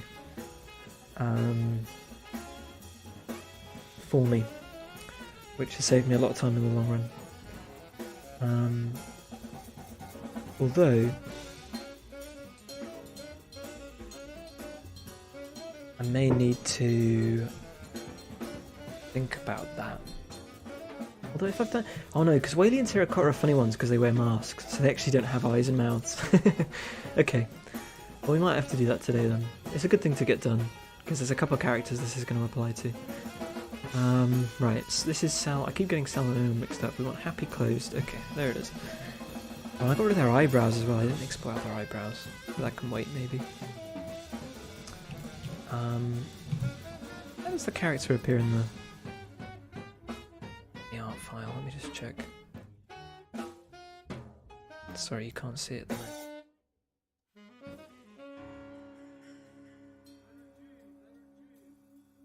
Oh, okay, they sit just below the... It's more like... Ah, what's happening? Like, you turn on Pixel Snap and then... It Pixel Snaps everything to the decimal point or something. It's so nice when you just drop assets into the tool, make them do what you need to do. Yeah, this was definitely, going back to that, how much time it takes to save time, etc. This is definitely worth doing. We'll go with that.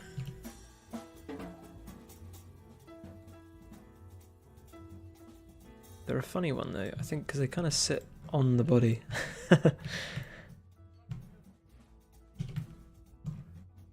Okay. I need to recolor as well the body. I'm trying to think what would look best. I'm thinking maybe I'm gonna match the. Ooh. Gonna match the coat to the actual pea pod, and then maybe do a light colour for the trousers. I'm thinking. Sorry, I was just doing my look out the window.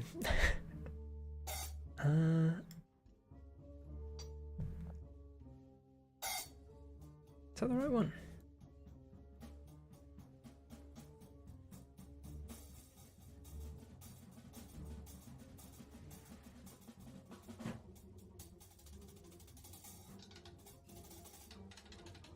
a little bit more blue. That's it's too blue. Oh, maybe. Oh no, it needs slightly blue and green. Darken it. Maybe. they are kind of kooky, aren't they? I'm trying to think the best way to align them to the body.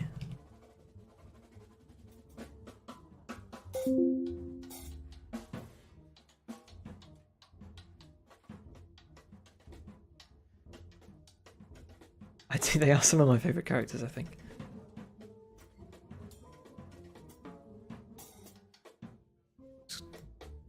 Green, I think. Just about. No, still more green, less saturated.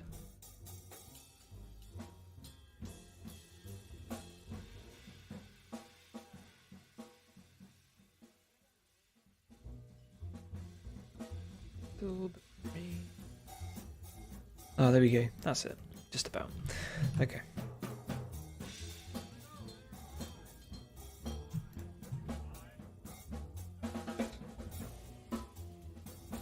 Oh.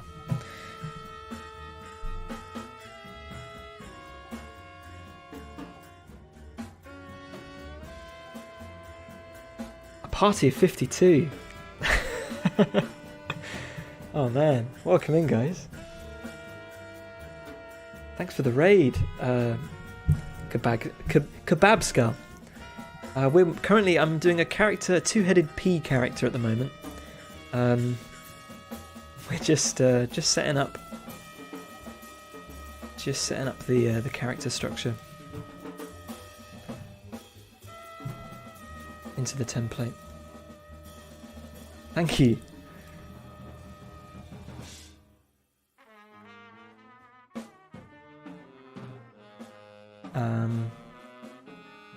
They should be able to walk and talk. Off they go. I do want to... Oh no, thanks so much for the raid. Take care. Hope your stream went well.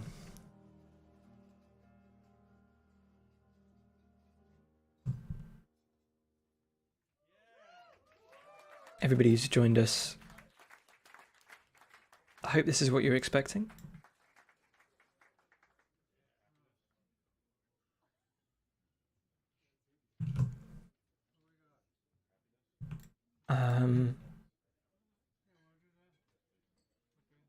Morning, Vay. How's it going? Good to have you here. I think that looks pretty good. So I think with Olin, the second character up top, I think it's a slightly convoluted way of doing it, but essentially we have a second sort of sub puppet. And I think there's a way to, what does this use? Additional puppets. So yeah, so the top puppet looks to see if there's separate puppets. So if I mark this down as Olin, I always kind of hate exported variables, but oh, it doesn't like that. I think it's because it's animating. Looks like Kebab Skull made Hell is Other Demons, a game with Linux support. Oh right, cool.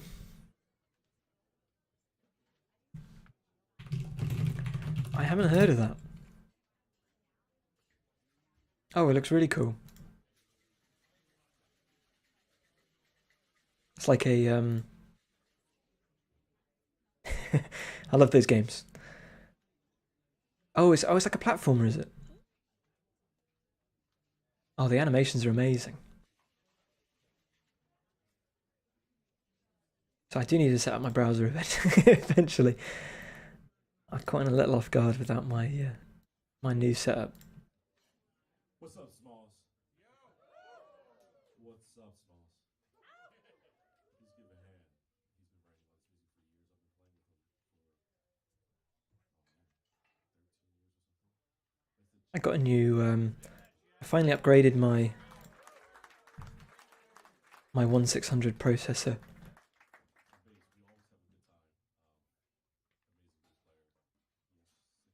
And I did the thing where you rip out the old heatsink and you pull it off with the old CPU.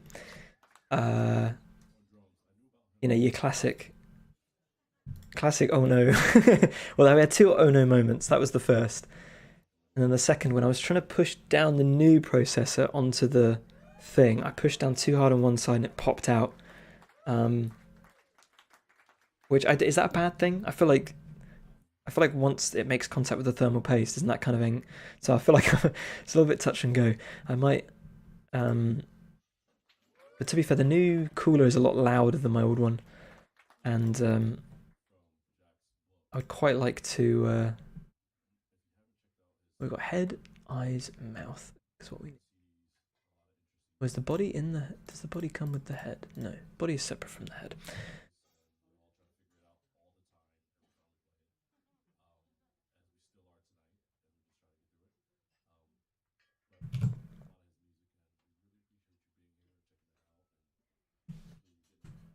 So we do head. Actually, I think. Oh no, because it's a resident, they have quite strict rules, I think. So we do head.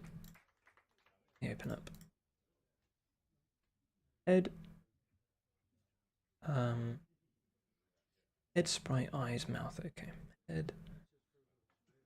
And in head is eyes and mouth. And then we just need an animated sprite, which is somewhere. It's hidden.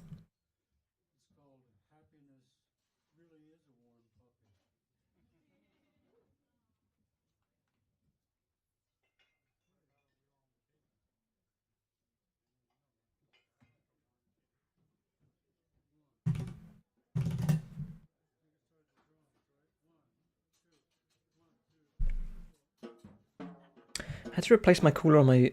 I had to replace the cooler on my build server, and the replacement cooler came with the dumb plastic mounting clips, which you expand with a pin once they're in place, that bent when I tried to push them into position. Man, I can't imagine plastic mounting. I suppose you can get some pretty good plastic, quality plastic, but maybe that ain't it. Olin, do we have? Oh, I've not searched.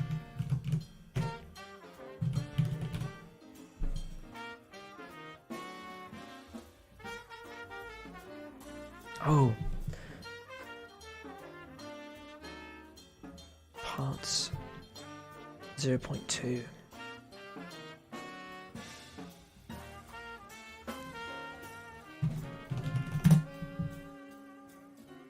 Felt very silly for buying a cheap cooler. I've really got my eyes on I really like the Noctua coolers. I like the brown and cream. But I know they're a little pricier. But I might see how things go. But to be fair, my computer is a complete box. I don't have any windows or anything or lights, so it's just a box. I have a Noctua 70S core. Let me look that up.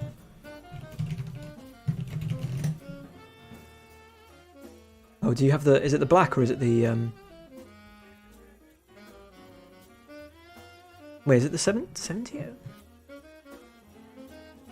Nothing comes up when I Google that. Oh, 70s core. Oh, I see. So you're doing an aesthetics thing. Yeah, okay. It is cool, isn't it? 70s core, yeah.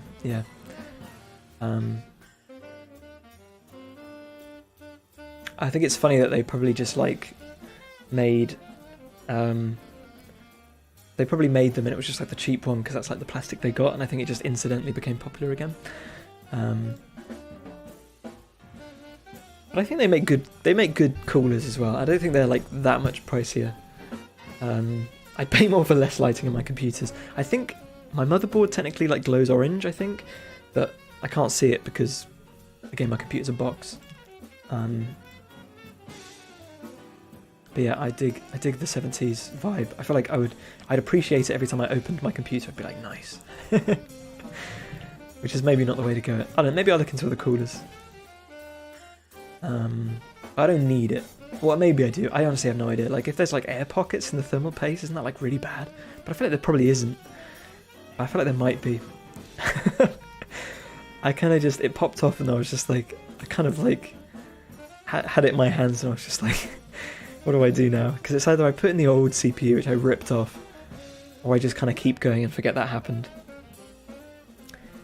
So I did the latter and it's been fine. And I'm getting fine temps, but maybe that's not always... They say it's bad, but it's hard to know the impact. And my old cooler, where is it? Man. It's like, I don't know if you can see, probably not actually, but the thermal paste has like, it's leaked out the sides and, not too bad actually, but it's become like a brittle glue. It's completely adhered to it. There's just no shot. I don't know what to do. I did the whole run the computer hot thing, but it's like, it's not paste anymore. It's like it's like concrete is what it's like. No idea. I'm probably going to have to try and pry it off with a knife, because it'd be a shame to lose the CPU. You can probably work out the bubble. Yeah, I think I'm just going to get a new cooler, because I've been meaning to for years anyway, and just reapply the paste. I think if I get a decent... If a bit more freelance work comes in, then maybe I'll treat myself. Okay, I don't know that there's a bubble. I'm just totally inventing that there might be. I have no idea.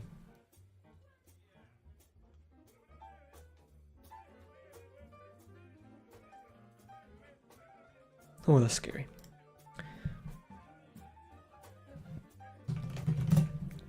There we go. But yeah, I figured if I like give it a little wiggle, if I kind of, you know, a bit of left and right, probably work out the bubble. Oh, he's gone scary again. Yeah, I don't know. A little bit touch and go. Thermal paste has gone pretty solid on my build server as well. Able to rub it off clean with several goes. Paper toweling. With isopropyl. I feel like I'm going to need to like put a hairdryer on it. That's the way it's going.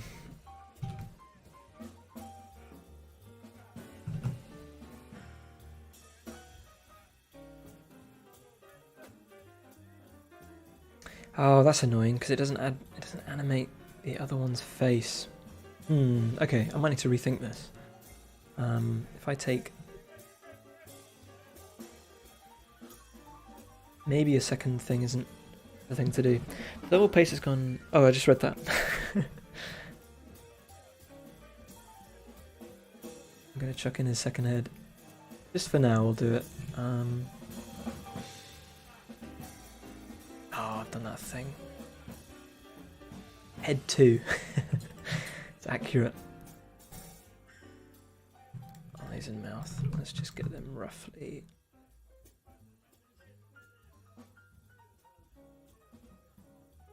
Definitely don't want to do the thing where only one of the heads talks and the other one's just like hanging out with the other one. Oh, that doesn't really animate either. Oh, do I need to put the head... I gotta put the head in the head. That's what I gotta do. Okay. Yeah, and then I might just need to figure out a way.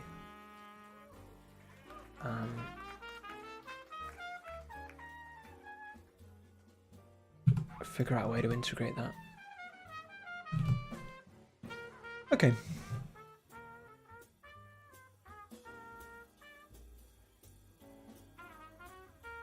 Almost guarantee. Oh, let me just do the back of the character. And again, I don't need to colour the back of the character because it does that automatically for me.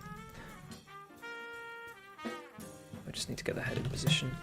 Which I guess. Actually, I don't know if I like that. Like almost it should appear.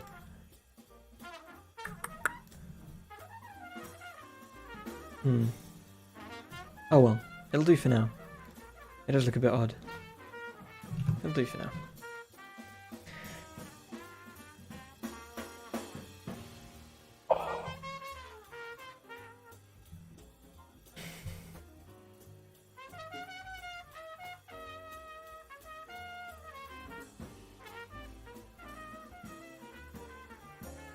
Oh, Paddy said in YouTube chat, what are you illustrating today? Can I see when that was? No timestamps. Must have been a while. Okay, sorry, Paddy. He's my mate. It's all right.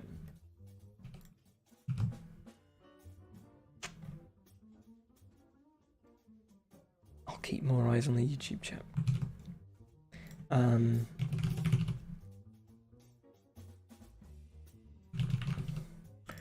Almost guarantee that this isn't going to work, but sometimes it's nice to just see what the first thing that broke is. Oh, I got the owl and the gnome in. That's what I did on Friday. I was just like, what am I going to do the last like hour of the day? What can I bring myself to do? I was like, I'll get the owl statue in. It came out alright actually in the end. I did a little bit of touch up to it. The gnome I hardly touched at all. I think I just shaded his legs. Oh, thank you for the follow, Cragans. Cheers for that. First follow of the day.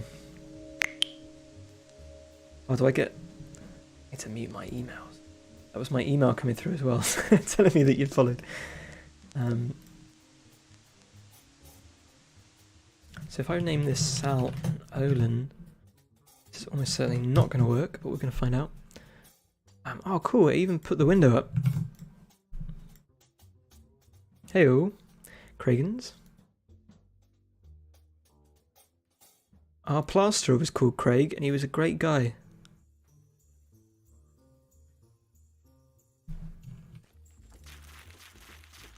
No Sal and Olin. So I'm just going to need to pull up a spreadsheet.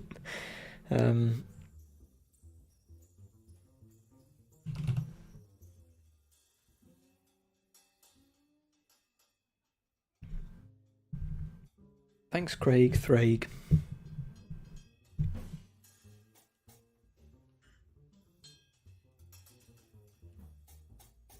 remember the worst thing when you were a kid and you're like a little bit awkward. I remember I used to accidentally say thanks. You're like not sure if you want to be formal or not. And you're like midway through saying thanks. You realise it's not quite formal enough and so you say thanks you. Thanks you. Did a few of them in my time.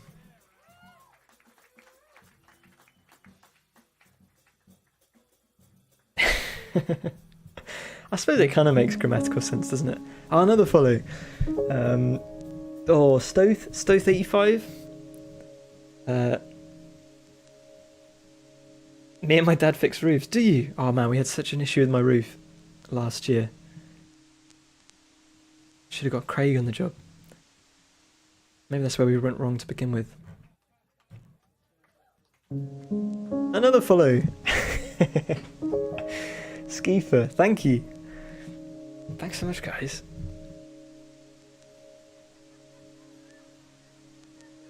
There'll be a Craig in your area that can help, I'm sure. To be fair, to be fair, I don't know what the name of my old roofers were because it was a company. So they could have been called Craig. Actually, to be fair, they did tell me their names when we introduced ourselves, but I totally forgot, and I'm pretty sure it wasn't Craig. Although there were like two of them introduced themselves, and then like more showed up. So I don't know. Roofers are funny people.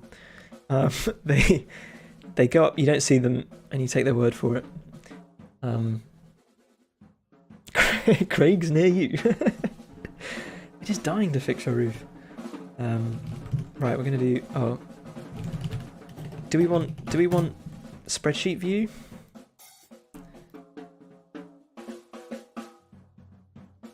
Here it comes. I don't know where it's gone now. Whoa. I don't want you guys to miss a beat. Right, Sal and Olin. That's why I like it. No QA, trust me, bro. Your roof is fine. That's so accurate. I literally did that as well because I went up the scaffolding and he was like, "There's your roof." And I was like, "Oh mate, that looks absolutely banging." That really does look like a roof. You've outdone yourself. It's got some tiles on it. The I look like such a fool. I don't know what they do though. It's like a haircut. I don't have the heart to say if it's crap. They show you the little mirror, yeah. I mean, as I was going up as well, I was going up the scaffolding, it was like, the customer's coming up now, guys. It was like being your best behaviour. And they were like shuffling around. I was like, oh, thanks everyone for your hard work on this roof. Nah, they were alright.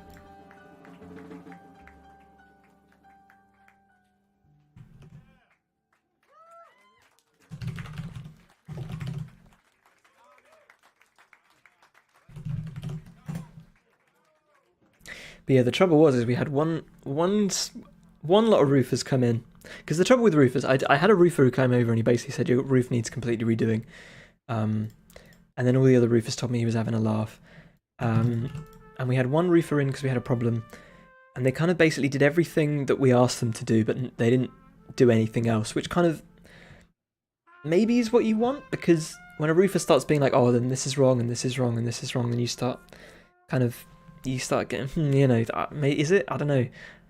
But then something else went wrong later and we had to get that done as well.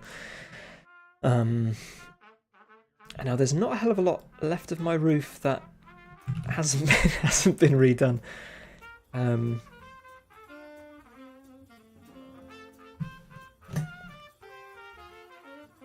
So hey, right, resident. I think I need to mark him as not static. It's so pricey getting a new roof. Yeah, and we missed the trick a bit as well because, well, because we had to get 2 lots of scaffolding up. To be fair, we had the scaffolding up for Craig, and then he spotted the issue with the roof, so we had the scaffolding up for them. So that saved us a bit of dosh.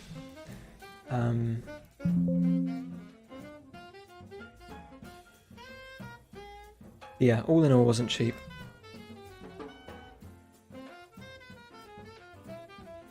And I think we managed to get it just before like timber prices went up really high.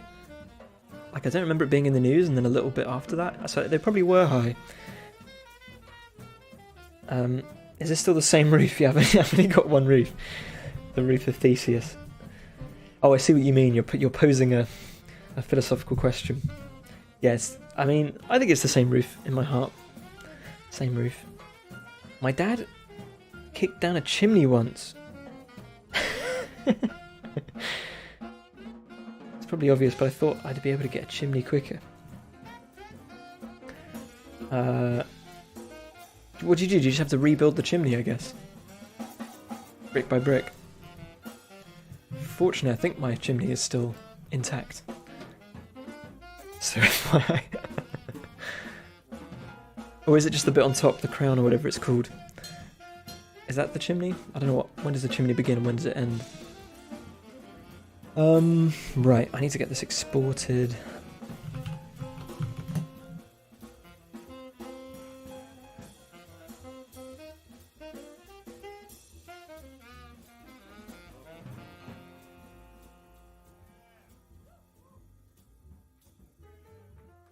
Does anyone else love Notepad++? I got rid of it all and tiled it over. Oh, okay. Really, it took forever. Yeah, you wouldn't think that would be a big job. Got a chimney removed from a place that I lived in. It's on the wall between the kitchen and the living room. Made the place so big. Yeah, I bet actually. I think some of the chimneys we got in our place aren't as big as they've been made out, because I think they've like expanded it to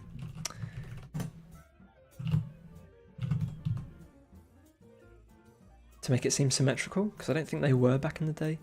Not sure though.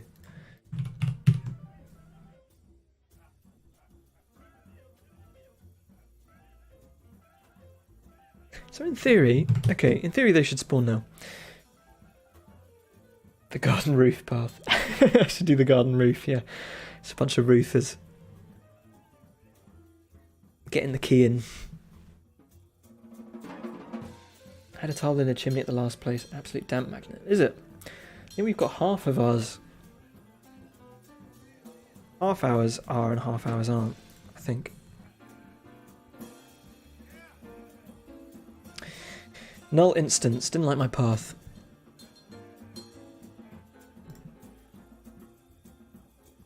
Sal puppet. Oh! How's it getting the...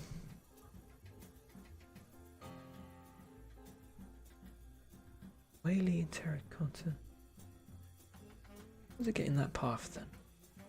Load puppet path. Oh, do I give it...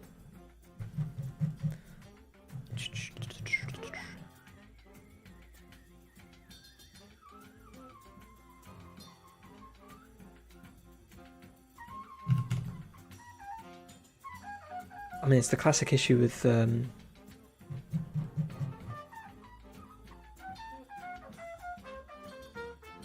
these old houses is that they're just built to be breathable, isn't it? And then we close them all up and then they get all damp. We bought a dehumidifier.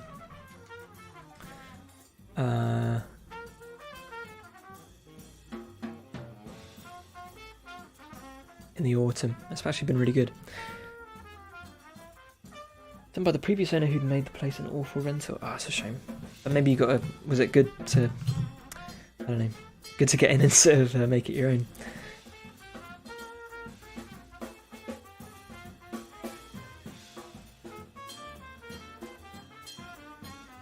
This function is too big. Right, common return.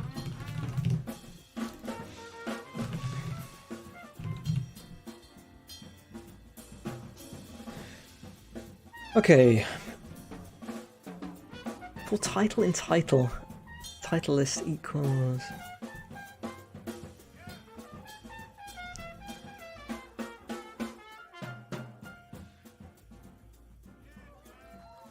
So this is the problem. But I gave them both the titles, didn't I? Sal and Olin. And the puppet should be Sal Olin puppet. Right, let's just print.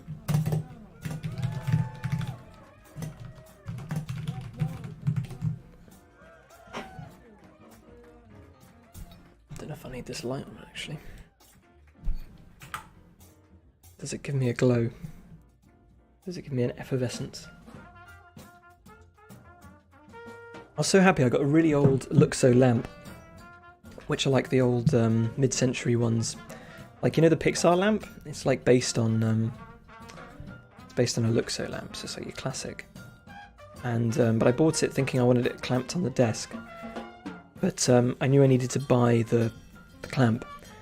And Rachel, who does voice work, got rid of her old clamp. It perfectly fits my lamp. I'm so happy. So now I've got my lamp on my desk. You can't see it, but just screwed onto the side. Can't believe it fit. Maybe it's a standard fitting, I don't know. But I was anticipating like buying... You know how like clamps aren't expensive, but when you start Googling the clamp for this thing, you're like paying a premium. Paying a premium to get the one that fits. Louis, we just hit 20k followers on TikTok. I mean, it sounds mad. That's really cool. Good job. Good job, TikTok team. Did we do another... Well, we're about to hit them with another one, aren't we? Another character video. They're not even going to know what hits them once they get these P characters out. Once I get this to... I'm going to be handing this over to Alex, like a...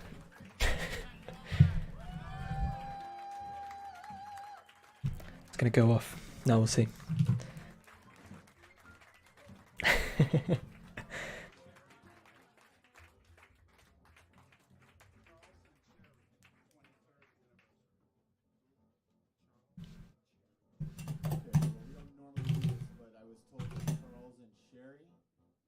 $20k isn't enough. Ida wants more. Yeah. Good timing on that one. Does it do it based on when we mention it, or is that just totally? Is that just my human brain being like cause and effect? 20k followers.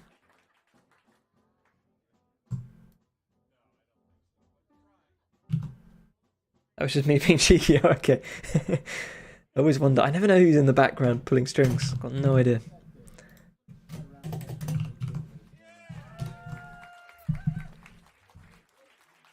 $25k is the next. That's the next milestone. Wonderful enthusiasm and energy in this room. We appreciate that very much. We'd like to mention we have a sold-out That's what I don't want. Oh, I don't know what's going on here. Is that a puppet? Oh, the puppet path, it takes the... Oh, okay. I swear it doesn't do that for Whaley Terracotta, though.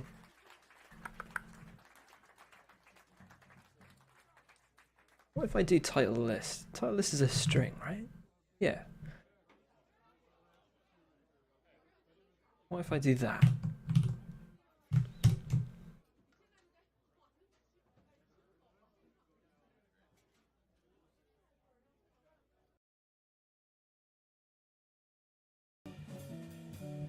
Sal Olin puppet. I don't know why that's been working. You know when you get some code and you're just like, I don't know how this ever worked.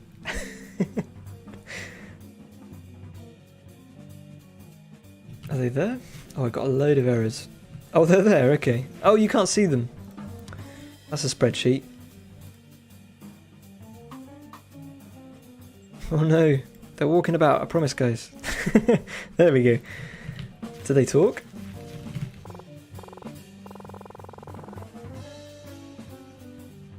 Oh, there's a bug at the moment where I need to fix that, where the screen goes every day. There's a bug where the screen goes a bit too high at the moment. I need to fix. How does that work then? So what are my errors? It doesn't like... Resident not found. Sal... Oh, it wants... Ah, okay. Oh, this is more work than I thought. It's more work than I thought. I'm trying to remember how it does it. Parts, puppet. NPC puppet front. If I can declare the... 10% of code base is inexplicable magic. I wish there was some magic. I feel like when you come across the magic, it vanishes. I think that's the trouble. There's a bit of code that's always worked, and then you look at it and you observe it, and then it stops being magic, and then suddenly stops working.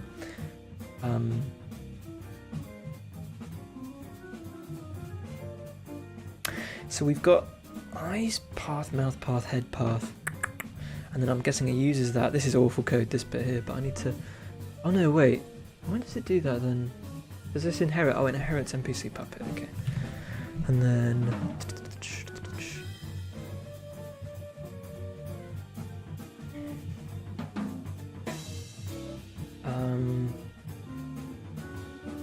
build animated parts, build set.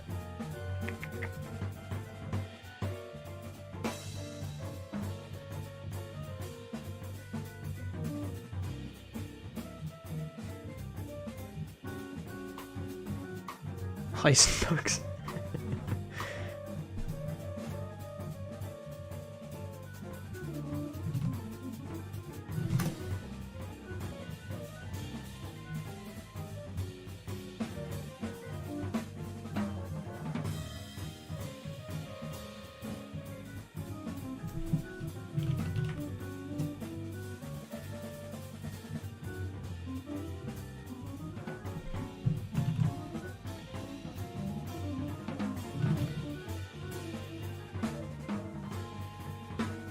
Yeah, if I can figure out, so it passes the character.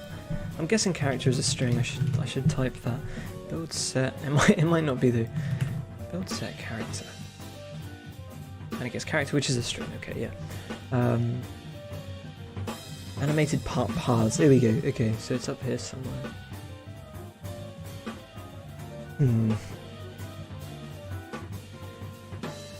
So I could do. Again, I kind of hate exploit variables, but it might be necessary. That's where I used to have this exported. Or maybe this is for, yeah, I'm guessing this is for residents only. Or if I could just set there, and this is the puppet. I could just inherit the script and then change the constant. That could work. That could work. Does it for animated part paths? That could work actually. Well, I suppose that's not the issue at hand.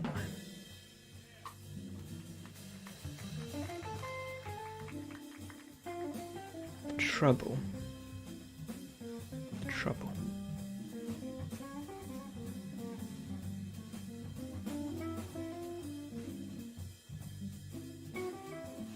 find Sal over and I. So if I, alright, let me just figure out what character.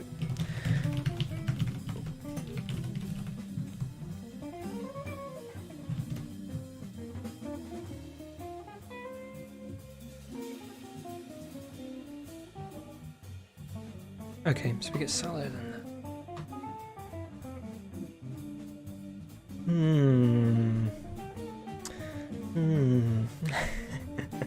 Oh, hang on. I hadn't thought to do this. Could I put the puppet in the puppet? Or in the head even?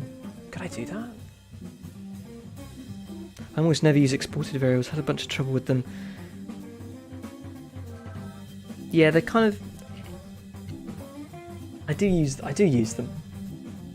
To be fair, I use them for a lot of debug stuff, because it's kind of like, you know, you just toggle on the setting you want and it's okay. But yeah, I found them to be kind of long term. If I can avoid them, then just because they can be unreliable. I remember when I found out about them, I was like, this is the best thing ever. It's like coding, but you don't have to code. You just stick a load of boxes. But it's much cleaner knowing where your variables are coming from in the code, because you can't search for them, can you?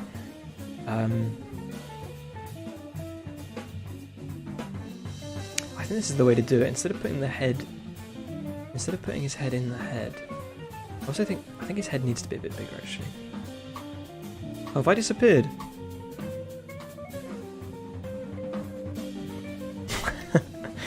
Oh, is it because... Ah, there we go. I didn't even notice. How long was I gone? Yeah, my bad. Sorry, that was just Godot covering up the screen. I almost never use the visual editors. I didn't even know there was a visual editor until about like a year ago. I don't know if I ever would have done it. I'm not sure. I'm glad that I didn't know. Oh, I've somehow toggled like my entire computer's stats. I didn't even know I could do that.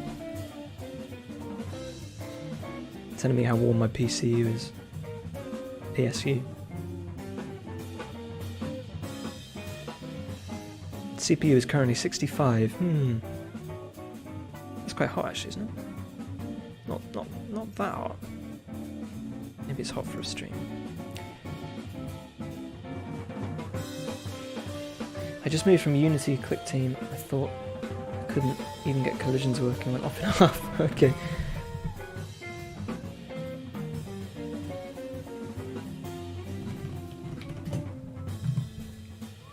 I don't know how to get rid of this overlay. You guys can't see it, but it's just big enough to be annoying.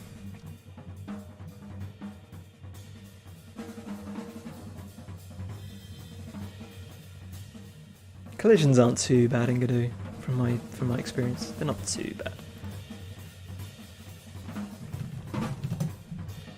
But I've used literally nothing else, so I've got no idea. Godot seems nice. It's just me that's crap with it.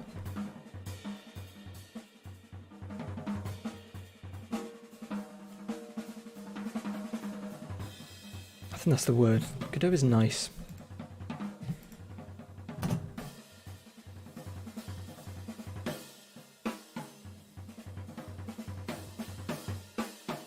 General purpose section. The general purpose engine that annoys me the least. All of them have friction points. The only other engine I've used is Visionaire Studio, which is just really just for adventure games.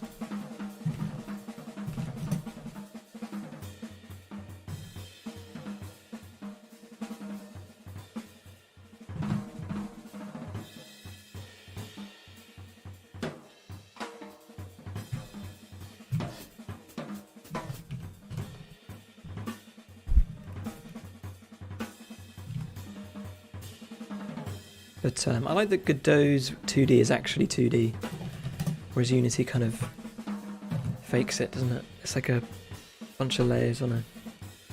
Help someone who's using Visionaire to tackle some Linux hurdles. I wasn't impressed how it does things. I think it's getting old, it's showing it's, you know, it's showing it. But, you know, I think it probably does. It's designed for people like me that at the time didn't know any code and just wanted to kind of make a game. While still being kind of not, you know, it wasn't targeted at like complete beginners. Tried to make a Vampire Survivor clone, bullets didn't register at all.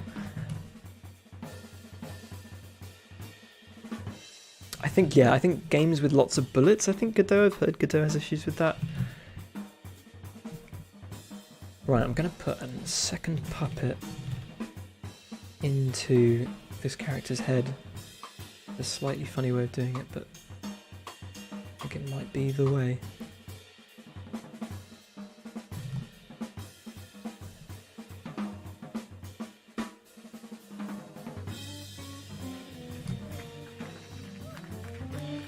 We all believe in you, Craig.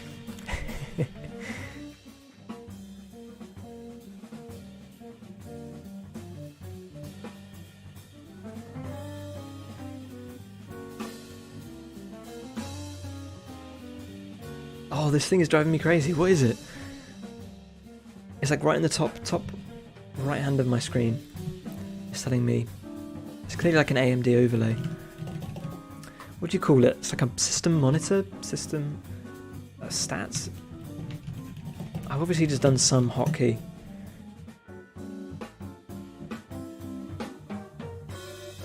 Alt R?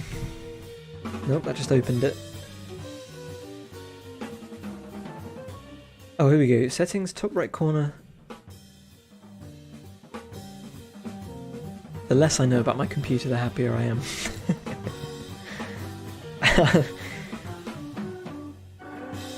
I used to do the whole check-in temps every 2 minutes, but tap settings in the top right corner, opens the dashboard,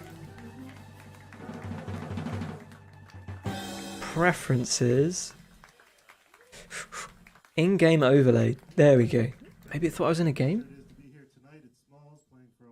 Godot's collision detection for fast-moving objects isn't the best. Yeah, I've had issues with that. Just like when you place an object in the game, it takes like a frame before it recognizes that the object is there, which screws a lot of things up that need to like read its, like the Pathfinder I think needs to read its position. But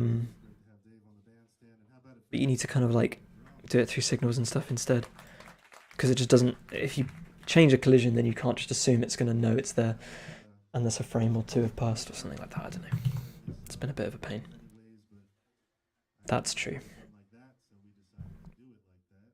Okay, additional puppets.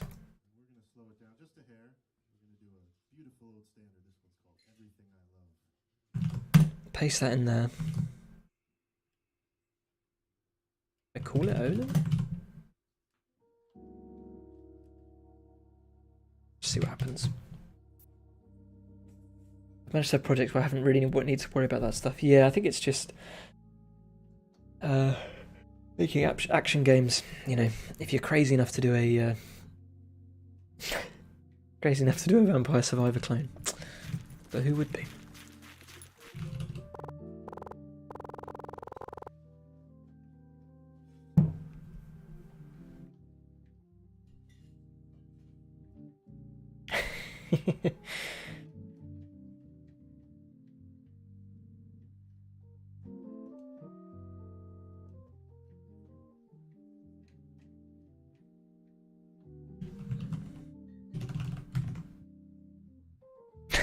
Stares out window.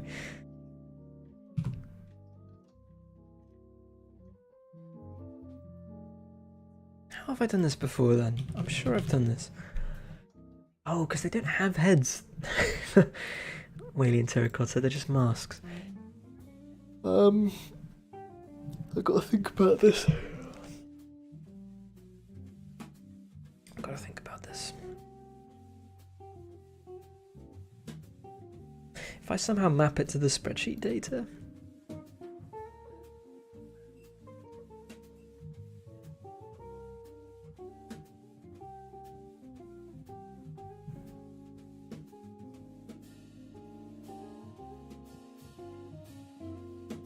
Is that one for another time, maybe?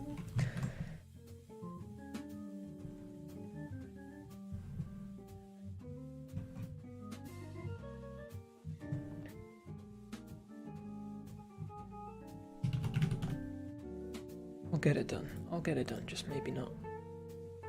Maybe not right now.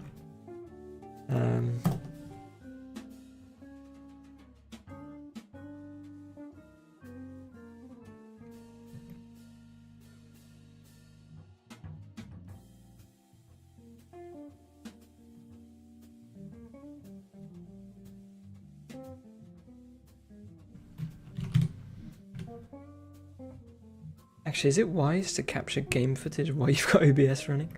Maybe I should do that later as well. I'll set up the environment.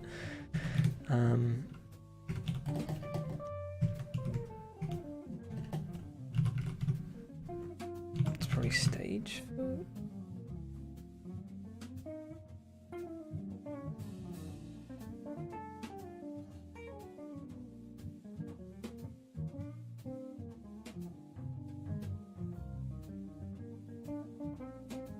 If I get better captures when I'm not streaming, yeah, I was gonna say I should probably give that a miss for now.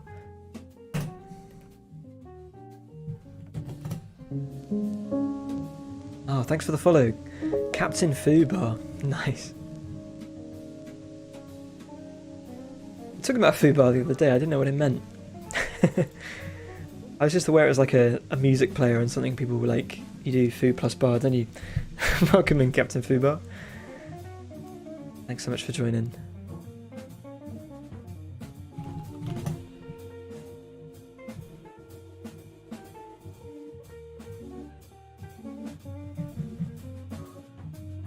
Because did anyone do the Wordle that was a little while ago? I don't know if anyone's still doing Wordle. And they did like a military acronym. I can't remember what it was now.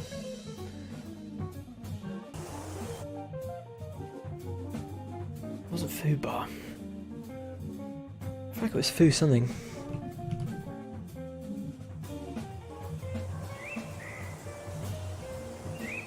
I've never played Wordle. What? Snafu, that was it, yeah. There was a big argument over Easter whether or not people had heard of the word snafu. I'd never heard of it. Am I porting the game to Godot 4? I did a day of it, and then I think we confirmed we're probably not going to, just because it doesn't, unfortunately, it doesn't fit into the timeline. Because I think we've got it running on Switch, and the Godot 4's mobile renderer isn't quite there yet, or something like that.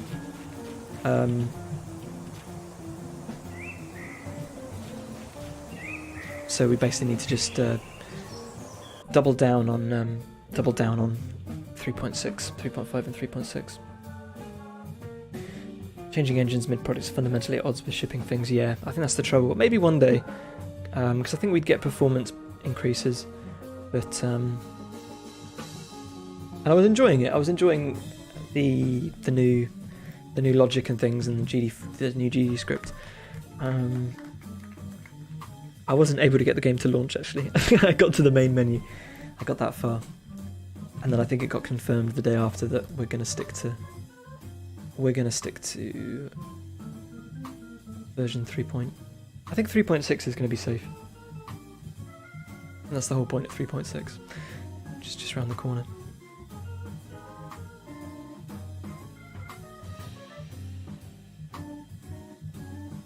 I'd like to, though. I'd like to. And I think we were toying with it, because it's the kind of thing I think it, like, you know, the longer you leave it, the more work it is in the long run. You've skipped 3.5. To be fair, I think 3.1 was the biggest. I haven't really felt much change since 3.1. 3.1 felt big.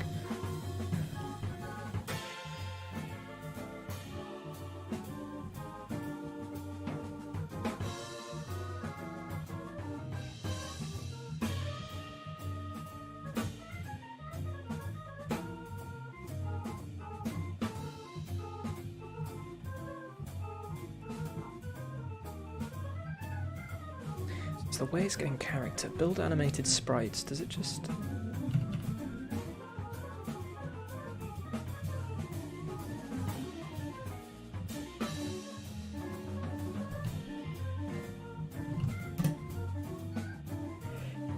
The text-to-speak plugin I'm using for the blind-friendly play had some hurdles, and then the automated build system upstream uses links against even newer... Oh boy. Yeah, sounds like a pickle. I'm glad. I mean, the garden path uses pretty much no plugins. It's just me. It was most hours after the... We did something like that. There was a... Spent ages doing some kind of key mapping thing, and then I think they changed it. I can't remember what it was now. It's kind of funny. It's the only plugin I use. Oh, okay.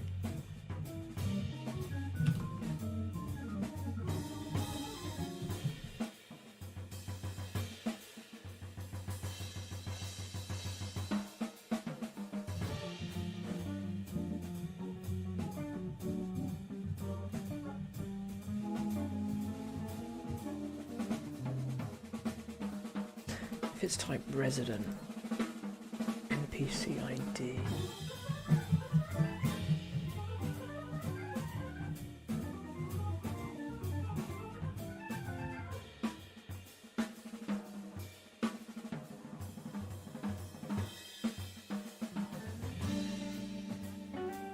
Essentially, I need the characters' names in lowercase in a list.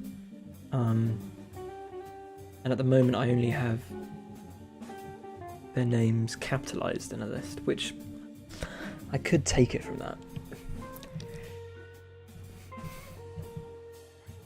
Or I could take the snake case underscores and split the string by underscore. Could do that. Again, it's not many characters, so I think I could probably do that.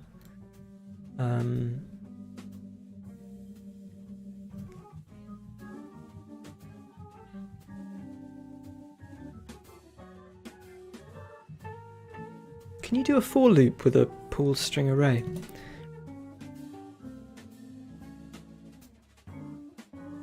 I feel like I was doing something with pool string arrays recently, and there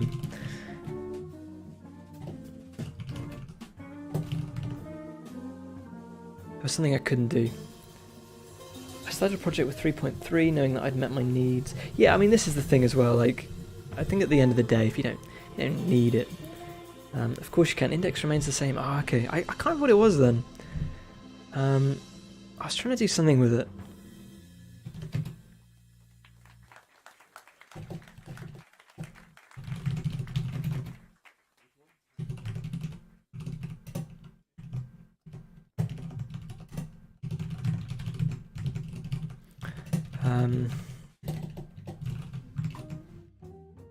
I can't remember what it was though.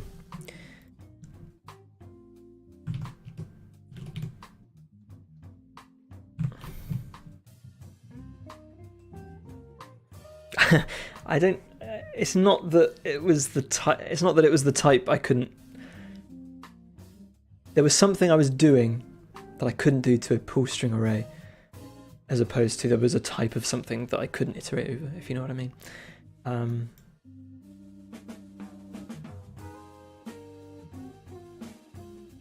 But I had to funnel the contents. I can't remember why I had to do that. I'll look it up. But I had to funnel them back into an array essentially.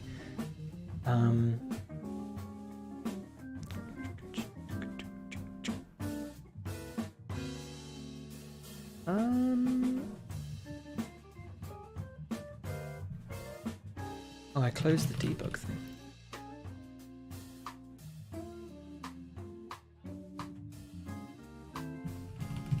So do Sal Olin. Whoa! Oh, you guys can't see. I always forget.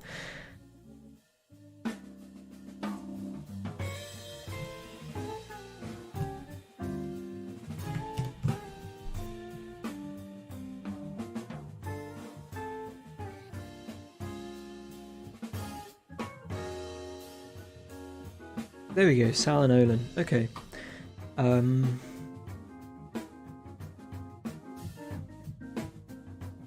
It loads the puppet. Oh, so if I... okay. So if I then pass through the array...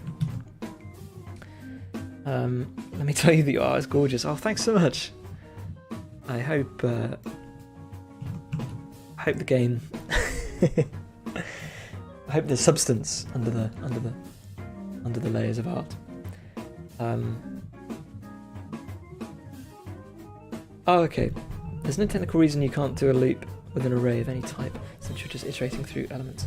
I don't know, I'm just making stuff up then. I can't remember what I did, I really can't. I was doing, because I recently put in an in-game console.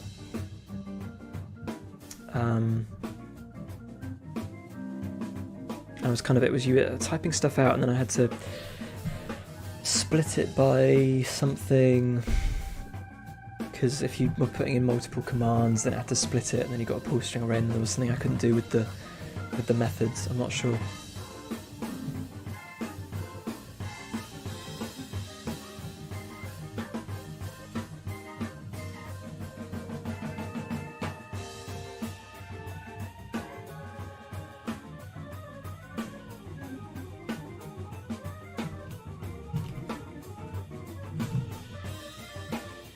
Okay, so this now becomes a pool string array, probably.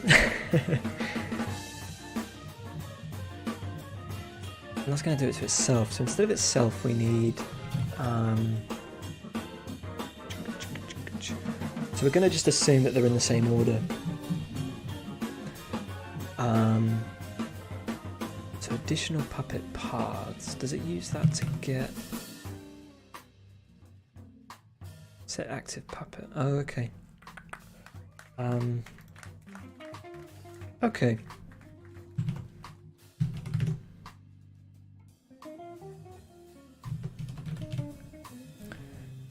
Senior software dev by trade. Oh no, I'm in trouble.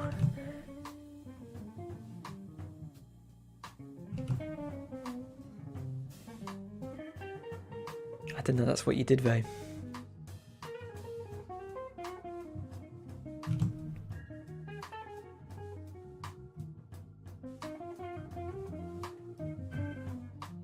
It's definitely an array. Oh, I'm sorry, guys. I can't. I can't remember what it was. I can try and find it if you want. I'll try and find it. It was in here somewhere. I think.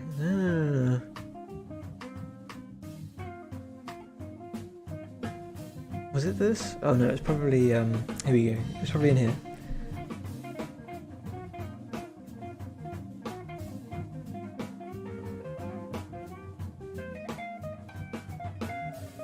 No need to get sidetracked. So here we go. I get line count from the text box.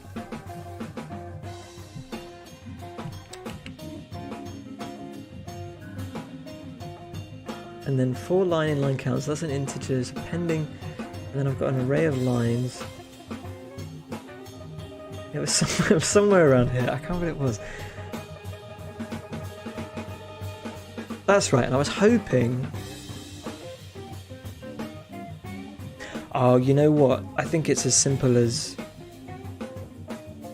the fact that I typed it for an array. I'm sorry, guys. But I think I... So I think because other things assume this is an array...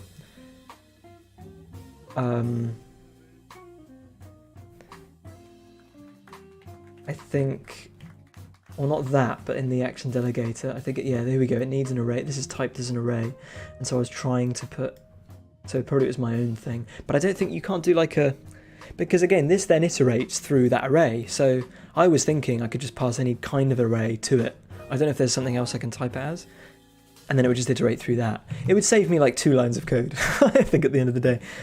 It does seem a bit superfluous, though, kind of putting everything back into a new list.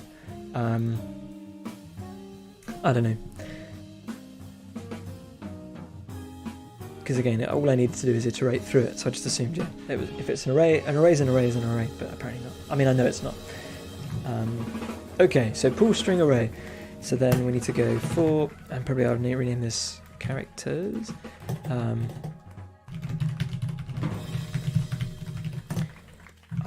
For character in characters.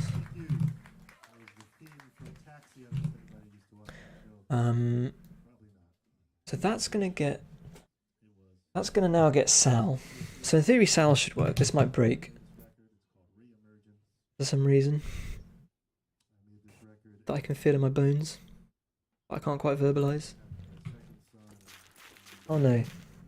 Oh, you guys can't see it.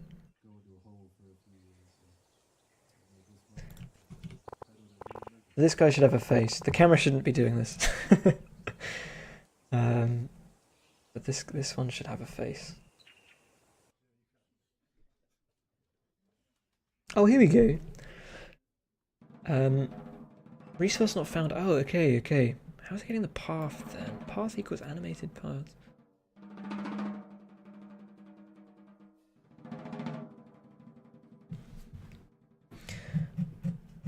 Somehow skipped a bit.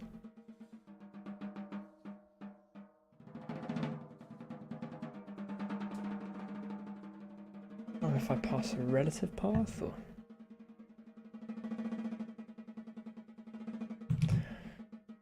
I'm gonna head to bed before it gets too cold. Thanks for streaming. Have a lovely day. Oh, thanks so much for joining me, Cheese, and I really appreciate your thoughts on Godot and whatnot. I probably am gonna wrap up soon anyway, so you've pretty much haven't missed too much of a beat. But yeah, have a good rest. Hope you had a good day, and hopefully we'll catch each other soon. Oh, you bet. I should do more morning streams, I guess. All of the Americans just waking up. Totally neglecting our Australian market.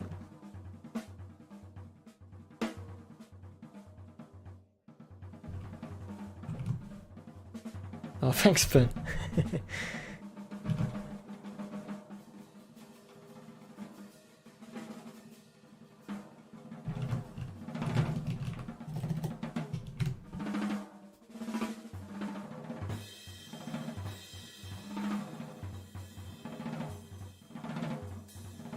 Almost 7 AM at the East Coast, right? They got to get up then. They're all having a lay-in. I'm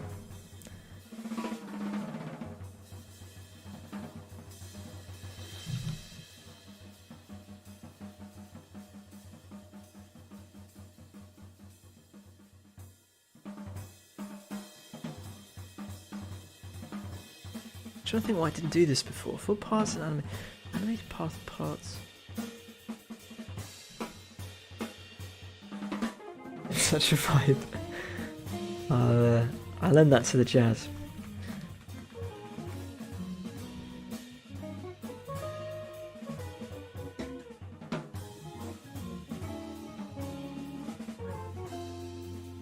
I think told myself that after lunch I might come back, but I think there's a few things I want to do that I just need to focus on, which unfortunately a stream doesn't always lend itself to.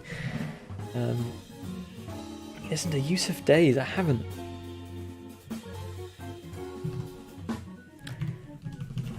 I listened to an album called Portrait of a Dog the other day, which I think jazz people are probably gonna cringe at, but I think do people know Bad Not Good? I think they're kind of I think jazz heads kind of sniff at them, but I think they're perfectly listenable. Yeah, it was a little bit. Oh, did you listen to it, Alex? Portrait of a Dog. Because the vocalist is really nice. It's just a really nice, just listenable album. I could see why people thought it's a little bit too saccharine, maybe.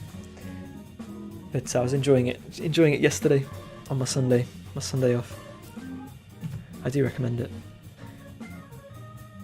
Definitely got Sunday morning vibes. Yeah, that's right, Jonah Yano, yeah. I think I'm saying it right. Really nice voice. And I think he pairs really well with the band. If you have time, I'll definitely listen. Love is the message. Okay, I'll make a note. I try to always listen to any recommendations I get. Put that down.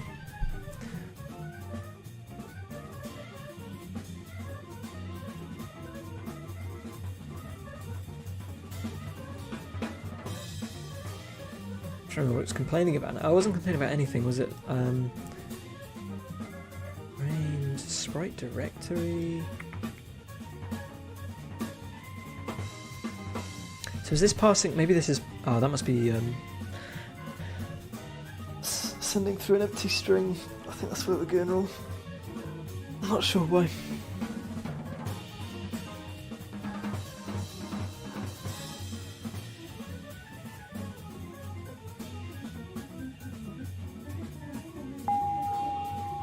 So it's doing my look at something 20 feet away. Got my neighbour's chimney I like to look at. Which is still in one piece. Don't think Craig's dad's been up there yet.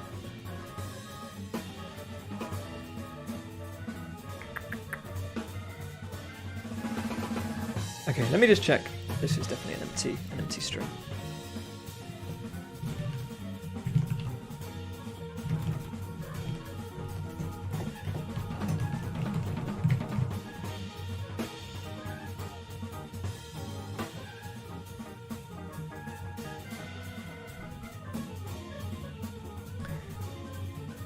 It's not. Oh, I see. Sprite directory. But it's only sending through.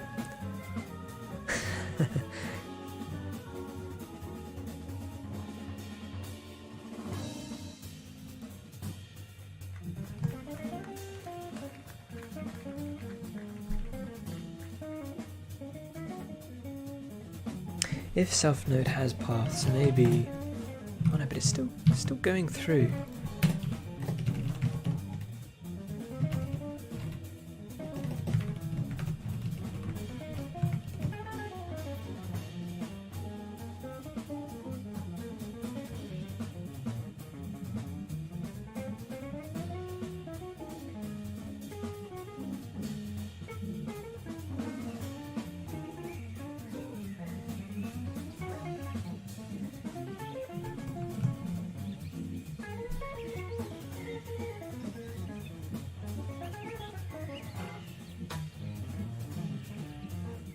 Attention to detail on pool arrays. They are optimized for memory and are passed by value instead of reference.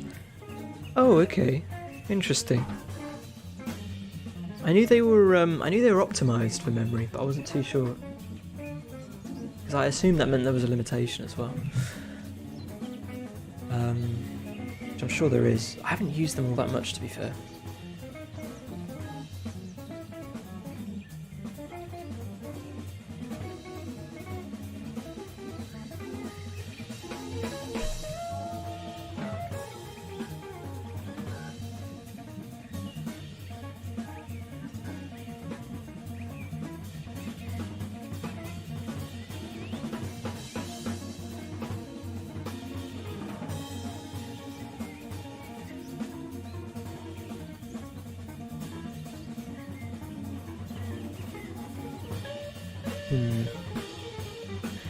I feel like this is the kind of thing I need to just step away from and then it will become really obvious. It's clearly not returning. It's happy about a lot of stuff, but it's just not returning the right.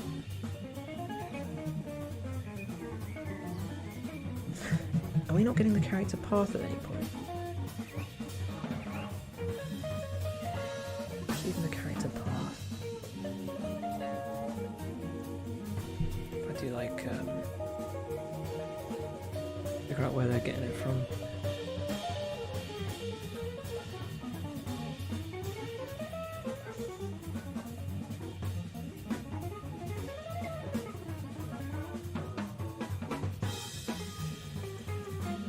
But I need to break for lunch in a minute. In a hot minute. I'll see if I can do this and then I'll if anyone has any recommendations for someone to raid, let me know.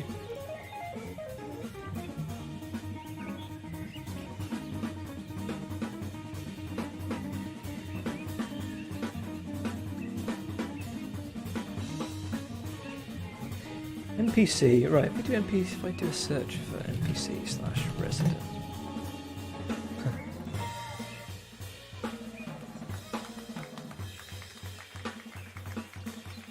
Someone's working on a horse game. Ah, that's a shame.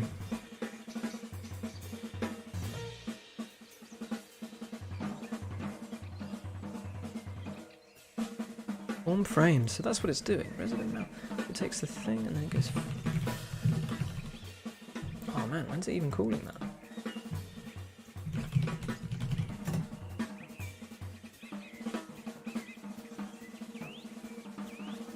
Hello Comics, Pirate Software, Adam C. Units. I'll take a look. Just a sec.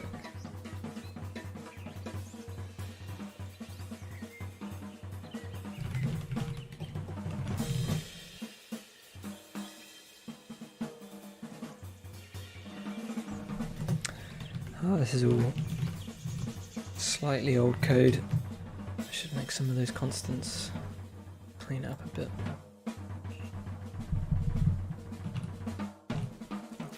Oh, it's not even getting there. Okay, I'm gonna leave it. I'm gonna see if I can come back and try and figure it out. Let's have a quick look. See. I've got a oh. Mute the tab. Oh, auto muted, that's cool.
Very nice. Okay, I'm gonna we're gonna go for Hello Comics. They're doing some music at the moment. Can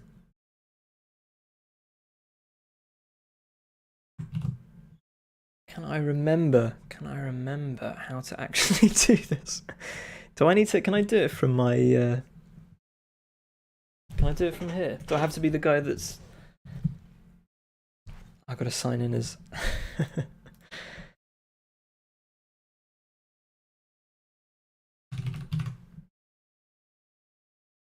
raid channel name? Yeah, I think it's just because I'm not actually signed in.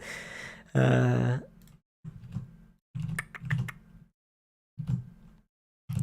I don't think I can do it from my my mod account.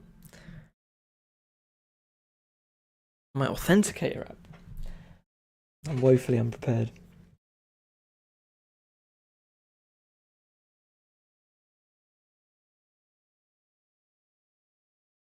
But thanks for joining me, guys, for this impromptu Monday morning stream. Yeah, got some sticky things to work through this afternoon then, which should be quite fun.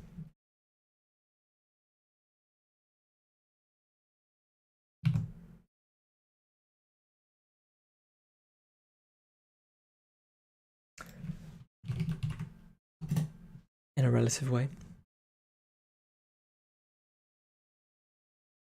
But have a great evening, morning, afternoon, night, wherever you might be.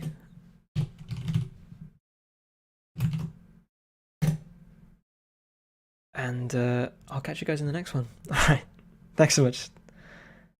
Take care, everyone.